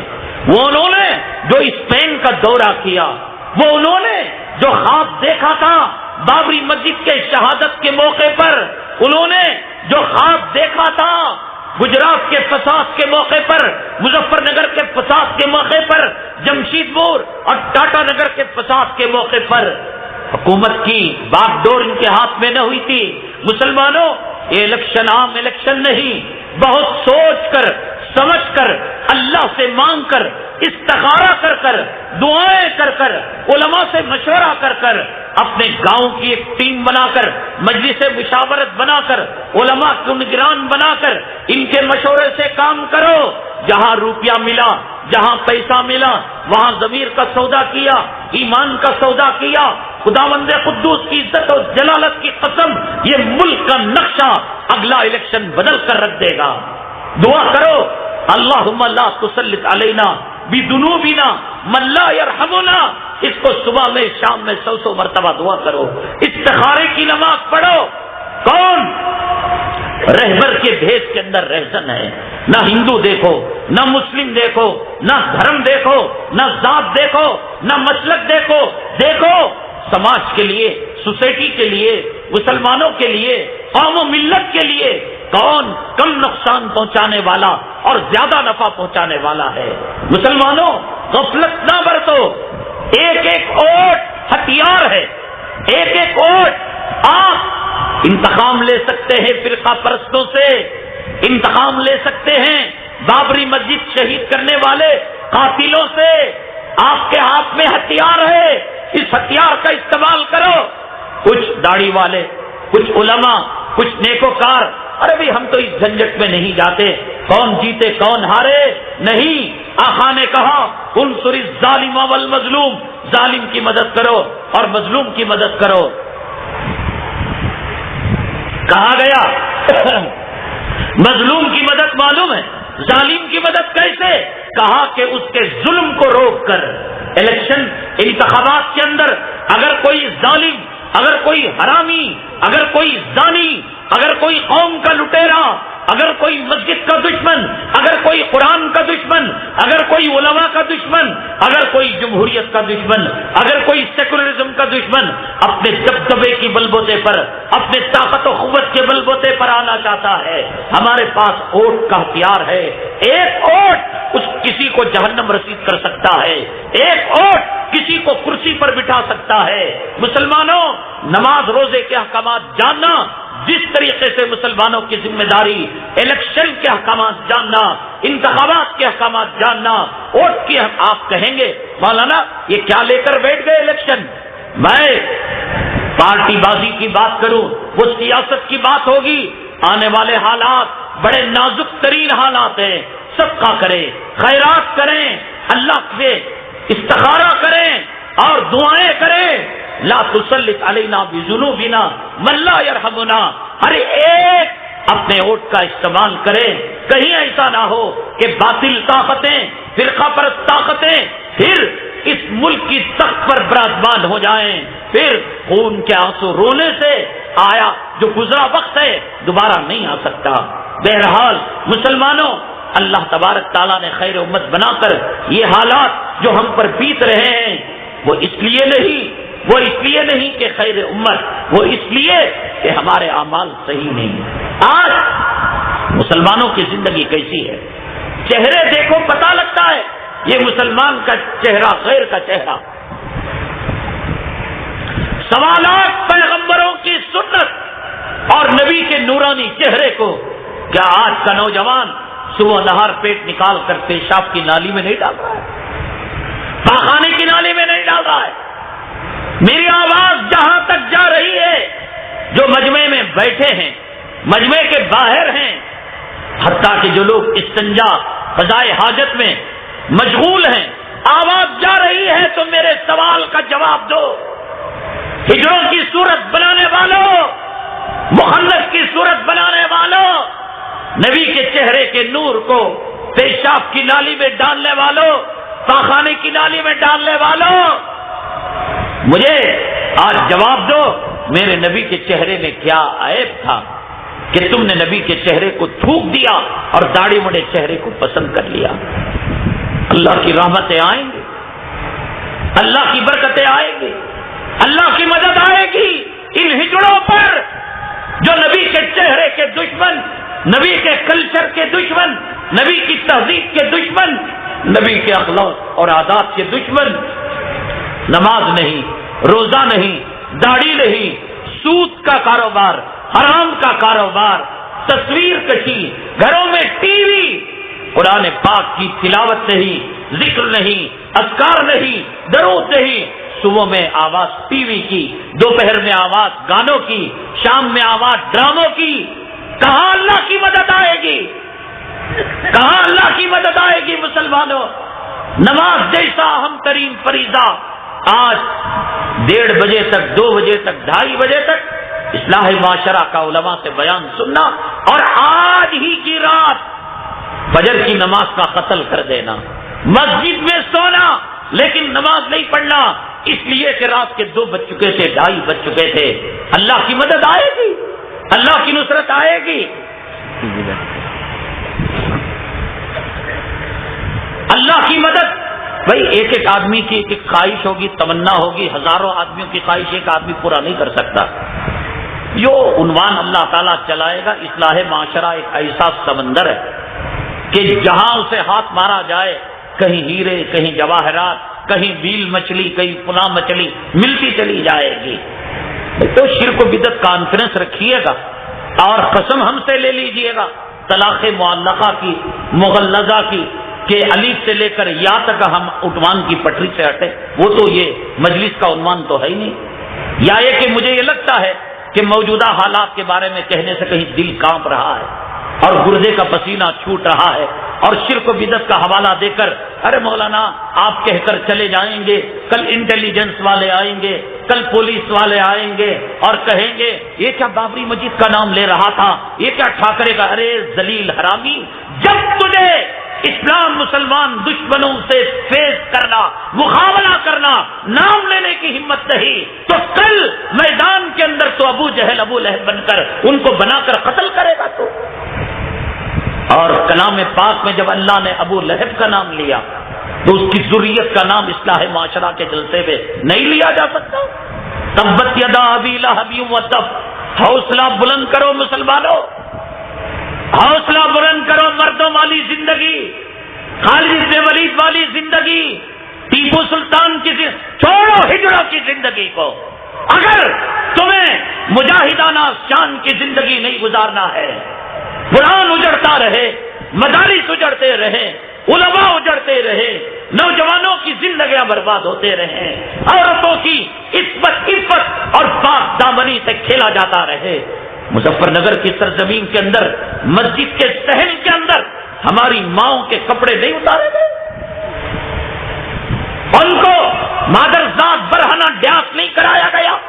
آج کہنے سننے کی تم میں ہمت نہیں، کل تم بدر کا میدان، غزوہ ہند، کل حضرت عیسیٰ اور کل امام مہدی کے ساتھ تم لڑو گے تو تم یہ کہو گے جب امام مہدی بلائیں گے نہیں صاحب ہم تو غیر مخلدوں کے خلاف کانفرنس کریں گے، ہم شرک و بدعت کے بارے میں کانفرنس کریں گے، ہم اصلاح معاشرہ کا ارے کیوں پتلی گلی سے بھاگنا چاہتے ہو؟ مرد مجاہد بنو، مجاہدانہ زندگی گزارو، اور اگر یہ زندگی نہیں چاہیے، یہ مقبولیت کی گھڑیاں ہیں، یہاں کہو اے اللہ ایسی ہجڑی زندگی سے، بزدلانہ زندگی سے جینے سے مرنا بہتر ہے۔ اپنے پاس بلا لے، کم سے کم نیک مجلس میں تو میری روح قبض ہو جائے گی۔ مسلمانوں ڈرنے کی کوئی بات نہیں، ہم نے کسی کا بال بینگا نہیں کیا، ہم نے مندر کی اینٹ نہیں اکھاڑی، ہم نے کسی ہندو کو نہیں مارا، ہم نے کسی کا مکان نہیں جلایا، ہم نے کسی کی عزت و آبرو نہیں لوٹی، ہم نے کسی کا جو ہے مذہبی کتاب کی توہین نہیں کی، ہم اس ملک کے اندر غیروں سے بھیک لے کر نہیں آئے، ہم اپنے خون سے، بلکہ حضرت مدنی رحمت اللہ علیہ مدینہ طیبہ کے اندر روضہ مطہرہ کے پاس بیٹھ کر حدیث کا درس دیا کرتے تھے۔ مدینہ طیبہ میں کون مرنا نہیں چاہتا؟ مدینہ طیبہ میں کون جینا نہیں چاہتا؟ مدینہ طیبہ میں کون روزہ کھولنا نہیں چاہتا؟ مدینہ طیبہ میں ریاض الجنہ میں کون اعتکاف کرنا نہیں چاہتا؟ لیکن اس ملک کی محبت کے خاطر میرے حسین احمد مدنی نے مدینہ طیبہ کی زندگی کی قربانی دی۔ اس سے بڑھ کر ملک کی وفاداری کا ثبوت چاہیے۔ میرے شیخ الاسلام نے مدینہ طیبہ کے اندر درس بخاری کی قربانی دی۔ میری تمنا کہ میں مدینہ طیبہ کا کتا بن جاؤں، میں سام بن جاؤں، میں کیڑا بن جاؤں، میں وہاں زمین کا پیون بن جاؤں، لیکن اس ملک کو حضرت شیخ الہند رحمت اللہ علیہ کی ریشمی رومال کی تحریک کو ضرورت پڑی اپنے شاگرد عزیز کی تو روزے مطہرہ کے جوار اور قربت کی قربانی دی، مدینہ طیبہ کے قیام کی قربانی دی۔ اس سے بڑی تمہیں ملک کی وفاداری کا ثبوت چاہیے؟ عزت کے ساتھ سر بلند کر کر ایک انسان کو اگر 1,00,000 آدمی بندر کہہ دیں، ان کے کہنے سے وہ بندر نہیں ہو جاتا۔ میڈیا کہے دہشت گرد، ڈرامہ کہے دہشت گرد، پرنٹ میڈیا کہے دہشت گرد، امریکہ کہے دہشت گرد، یورپ کہے دہشت گرد، برطانیہ کہے دہشت گرد، تو ان کے کہنے سے ہو جائیں گے؟ ہمیں وائٹ ہاؤس سے لقب لینے کی کوئی ضرورت نہیں، ہمیں برطانیہ کے رنڈیوں سے، گوری چمڑی والوں سے خطاب کی کوئی ضرورت نہیں۔ تمہیں گندے نطفے سے جس رب نے پیدا کیا، من ماء دافق، خلق من ماء دافق یخرج من بین الصلب والترائب، گندے اچھلتے پانی سے ماؤں کا حیض چٹا کر، گندا خون چڑھا کر تمہیں اور ہمیں جس نے پیدا کیا، اس رب نے ہمیں ایوارڈ دیا، اس رب نے ہمیں میڈل دیا اور کہا کنتم خیر امت اخرجت للناس۔ اس دھرتی پر ایسے انسان نہ پہلے آئے تھے نہ قیامت تک آئیں گے۔ تمہارے کہنے سے دہشت گرد ہو جائیں گے، تمہارے کہنے سے چور ہو جائیں گے۔ مسلمانوں سینہ بلند کر کر، سینہ چوڑا کر کر دین کے اجالے میں بمانگے دعا کہو، قل ان صلاتی و نسکی و محیایا و مماتی للہ رب العالمین۔ کمی نے میرا جینا، میرا مرنا، میری نماز، میری قربانی، میرا اوڑھنا، میرا بچھونا، میرے سردی کے، میرے گرمی کے دن اللہ کے لیے شان کے ساتھ جیو۔ یہ کیا ہجڑوں والی زندگی؟ داڑھی منڈانے پر اللہ کی رحمت متوجہ نہیں ہوتی، نماز چھوڑنے پر اللہ کی رحمت متوجہ نہیں ہوتی، غیروں کا کلچر تہذیب اپنانے پر، میری ماں اور بہنیں رنڈیوں کے کپڑے اپنانے پر، شیطان پاخانے کی جگہ بیٹھ کر زنا کی دعوت دینے پر، سور کی چربی ملی ہوئی نیل پالش لپسٹک لگانے پر خدا کی رحمت نہیں آتی۔ نوجوان بھولے ہوئے بھٹکے ہوئے آجا قرآن کی طرف آجا، آجا مدارس کی طرف آجا، آجا علماء کی طرف آجا، آجا خانقاہوں کی طرف آجا، آجا نبی کے روزے کی طرف آجا، آجا حرم محترم کی طرف آجا۔ کہاں تو بھاگا جا رہا ہے؟ کہاں تو بھٹک رہا ہے؟ کس کی لقالی؟ کتے کھانے والے کی، سور کھانے والے کی، شراب پینے والے کی۔ مسلمان اللہ کی عزت و جلالت کی قسم اس مجلس میں تو توبہ کر لے. خدا کا واسطہ دیتا ہوں تجھے, نبی کی حرمت کا واسطہ دیتا ہوں, طائف کے زخموں کا واسطہ دیتا ہوں تجھے, شیب ابی طالب کی بھوک و پیاس کا واسطہ دیتا ہوں تجھے, ہجرت کی آزمائش, نبی کے راستوں کا کاٹا اور چبن, تجھے نبی کے جسم پر اوجھڑی ڈالنے کی آزمائش, تجھے نبی کے سامنے بی بی فاطمہ کے تھپڑ لگنے کا واسطہ دیتا ہوں, تجھے حضرت زینب کی شہادت کا واسطہ دیتا ہوں, تجھے حضرت حمزہ کے جگر کے ٹکڑے, حضرت حمزہ کے جسم کا مسلح ہونا, اسے سامنے رکھ کر اس کا واسطہ دیتا ہوں, اللہ کا واسطہ دیتا ہوں کہ دیکھ آنے والے حالات نازک ہیں, آنے والے حالات خراب ہیں, اللہ کے لیے تو قرآن کی طرف آ جا, حدیث کی طرف آ جا. سب سے بڑی طاقت, سب سے بڑی قوت, سپر پاور امریکہ. وہ امریکہ جب نہتوں پر حملہ کرنے کے لیے جائے تو کہے برطانیہ مجھے فوج کی بھیک دے دے, فرانس مجھے فوج کی بھیک دے دے, جرمنی مجھے فوج کی بھیک دے دے, میں ناٹو فوج بنانا چاہتا ہوں. حملہ کس پر؟ ٹورا بورا کی پہاڑیوں پر رہنے والوں پر. حملہ کس پر؟ غریبوں پر, فاقہ کشوں پر. حملہ کس پر؟ جو جانور کو ذبح کر کر آگ پر بھون کر کھانے والوں پر. حملہ کس پر؟ جن کے یہاں ایک سوئی کا کارخانہ نہیں, چپل کا کارخانہ نہیں. حملہ کس پر؟ جس ملک کے اندر امپورٹ ایکسپورٹ, باہر کی چیزیں اندر, اندر کی چیزیں باہر جانے پر پابندی ہو. حملہ کس پر؟ جو راتوں کی نمازوں میں تہجد کے اندر اپنے رب کو راضی کرنے والوں پر. 70 ممالک سے بھیک, تو بھیک دے دے, تو بھیک دے دے. یہ سپر پاور ہے, یہ خدا ہے.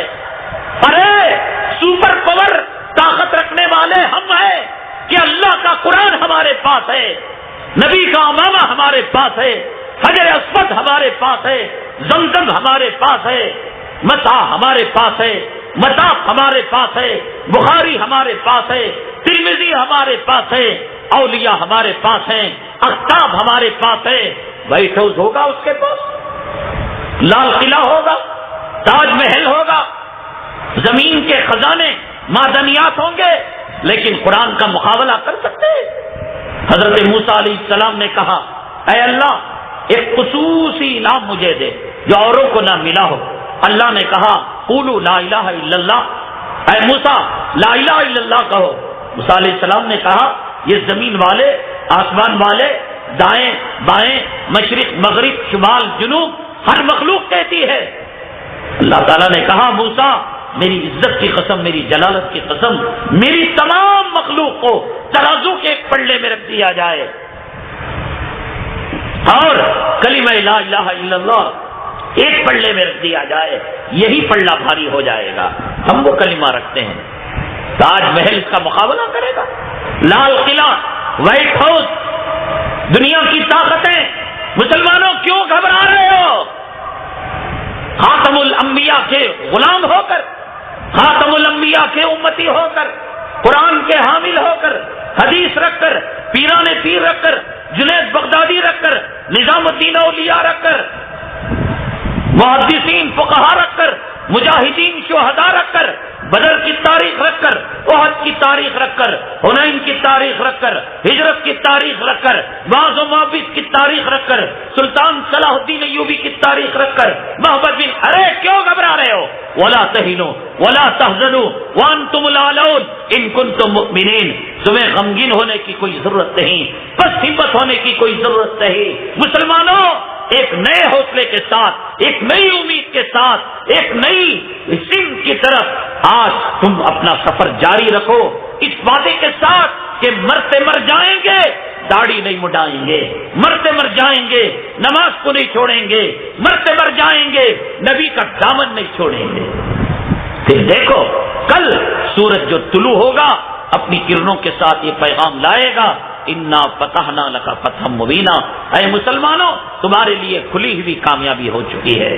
میں یہ عرض کر رہا تھا سیدنا امام اعظم ابو حنیفہ رحمۃ اللہ علیہ کے پاس وہ خامین گیا اور جا کر عرض کرنے لگا حضرت میں نے قسم کھائی تھی کہ میں اپنی افطاری جنت میں کروں گا اور جنت تو موت سے پہلے ملنے والی نہیں. اللہ تعالیٰ کروٹ کروٹ راحت نصیب فرمائے، پوری امت مسلمہ کی طرف سے جزائے خیر نصیب فرمائے۔ حضرت نے فرمایا کہ ریاض الجنہ، جس کو اللہ کے حبیب پاک صلی اللہ علیہ وسلم نے فرمایا ما بین ممبری و بیتی روضۃ من ریاض الجنہ، میرے ممبر اور میرے حجرے کے درمیان جو حصہ ہے وہ جنت کا ٹکڑا ہے۔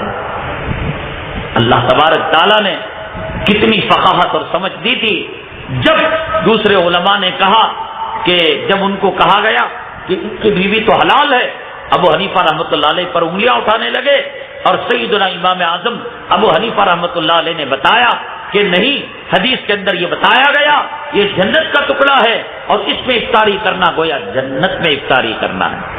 رسول اللہ صلی اللہ علیہ وسلم کے وہ قدم مبارک جن کے صدقے میں اللہ نے زمین کے ٹکڑے کو جنت کا ٹکڑا بنا دیا، ریاض الجنہ کی تاریخ رکھنے والے، جنت البقیع اپنے پاس رکھنے والے، جنت المالا اپنے پاس رکھنے والے، گنبد خضرا رکھنے والے اور مدینہ طیبہ رکھنے والے، حرمین شریف، ہر ایک کی ایک ایک طاقت ہے، اور ایک ایک طاقت پر 2-2 گھنٹے کا بیان ہو سکتا ہے۔ حرم کی طاقت کیا، مدینے کی طاقت کیا، مالا کی طاقت کیا، بقیع کی طاقت کیا، صدیق کی طاقت کیا، فاروق کی طاقت کیا، عثمان کی طاقت کیا، ایک نئے حوصلے کے ساتھ، نئی امید کے ساتھ، ایک نئی ہجڑوں والی زندگی چھوڑو۔ اگر اس داڑھی مڈی حالت کے اندر نوجوانوں، میری ماں اور بہنیں، اس بے پردگی کی حالت کے اندر تمہاری موت آئے، یاد رکھو نبی کے ہاتھوں حوض کوثر کا جام نہیں مل سکتا۔ اس داڑھی مڈی حالت کے اندر اگر تم مر جاؤ گے، قبر میں تمہیں داڑھی نہیں آ سکتی، میدان محشر میں داڑھی نہیں آ سکتی۔ اس داڑھی مڈی حالت میں نبی کے پاس جاؤ گے اور کہو گے اے آقا آپ تو وہ تھے، سورے بھائی، آپ تو وہ تھے کہ آپ نے طائف والوں کو معاف کر دیا، شیب ابی طالب والوں کو معاف کر دیا، کانٹوں والوں کو معاف کر دیا، ہجرت پر مجبور کرنے والوں کو معاف کر دیا، حوض کوثر کا جام دے دے، شفاعت کا پروانہ دے دے۔ داڑھی مڈے ہجڑوں، سود کھانے والوں، علماء کی توہین کرنے والوں، علماء کی پگڑیاں اچھالنے والوں، آج لوگ سمجھتے ہیں بھائی کہاں ہے پیرانے پیر، کہاں ہے جنید بغدادی، کہاں ہے نظام الدین اولیاء، کہاں ہے بختیار کاکی؟ مولوی لڑتا ہے، چندے کے لیے مرتا ہے، شرم قربانی کے لیے مرتا ہے، پارٹی کے لیے ضمیر بیچتا ہے، پارٹی کے لیے پگڑی بیچتا ہے۔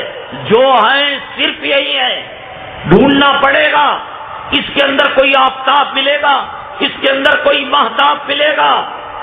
سب ڈاکٹر ورجنل نہیں ہیں، سب انجینئر اصلی نہیں ہیں، سب لائر ایڈوکیٹ مقدمات جتانے والے نہیں ہیں، ہر جگہ پانی نہیں نکلتا، پوائنٹ تلاش کرنا پڑے گا۔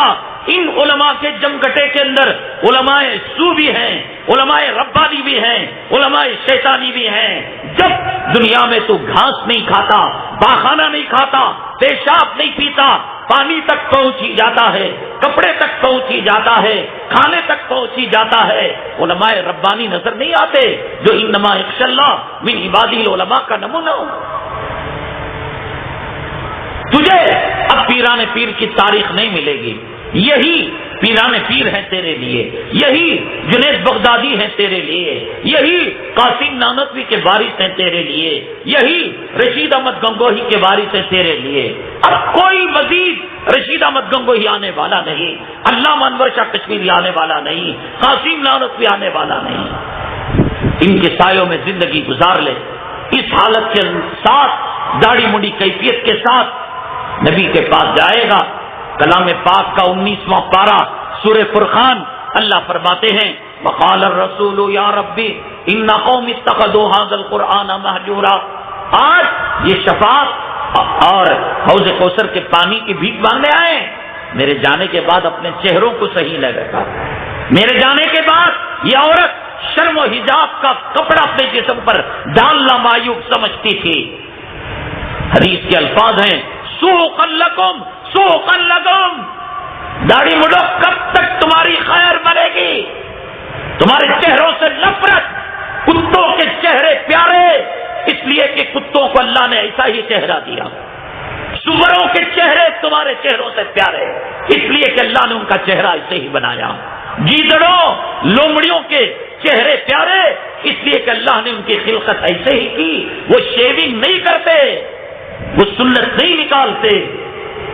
ارے داڑھی مڈو، نبی کے چہرے سے نفرت کرنے والوں، کتے اور سور بھی تمہیں دیکھ کر کہتے ہیں اللہ اللہ تیرا شکر ہے کہ مجھے کتا سور تو بنایا لیکن داڑھی مڈا ہجڑا تو نہیں بنایا۔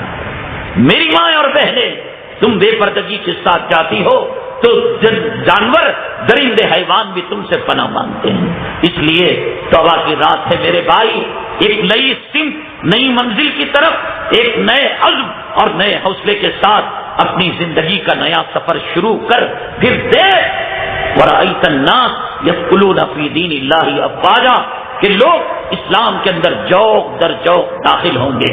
اللہ تعالیٰ سے دعا ہے اللہ تبارک تعالیٰ ہمارے گناہوں کو معاف فرمائیں، اللہ تبارک تعالیٰ آنے والے الیکشن کے اندر مسلمانوں پر رحم و کرم کا معاملہ فرمائیں، ظالم خونخوار سیکولرزم، جمہوریت، اسلام، مسلمان دشمنوں کو اللہ تعالیٰ ہدایت دے، ہدایت مقدر نہ ہو صف ہستی سے اللہ تعالیٰ ان کو مٹا دے، اللہ تبارک تعالیٰ ایمان پر ثابت قدمی نصیب فرمائے، اللہ تعالیٰ ہمیں سجدے کی شہادت کی اور ایمان کی سلامتی کے ساتھ اللہ ہمارا خاتمہ فرمائے، آمین وآخر دعوانا الحمدللہ رب العالمین۔ حضرات ایک چھوٹا سا اعلان ہے۔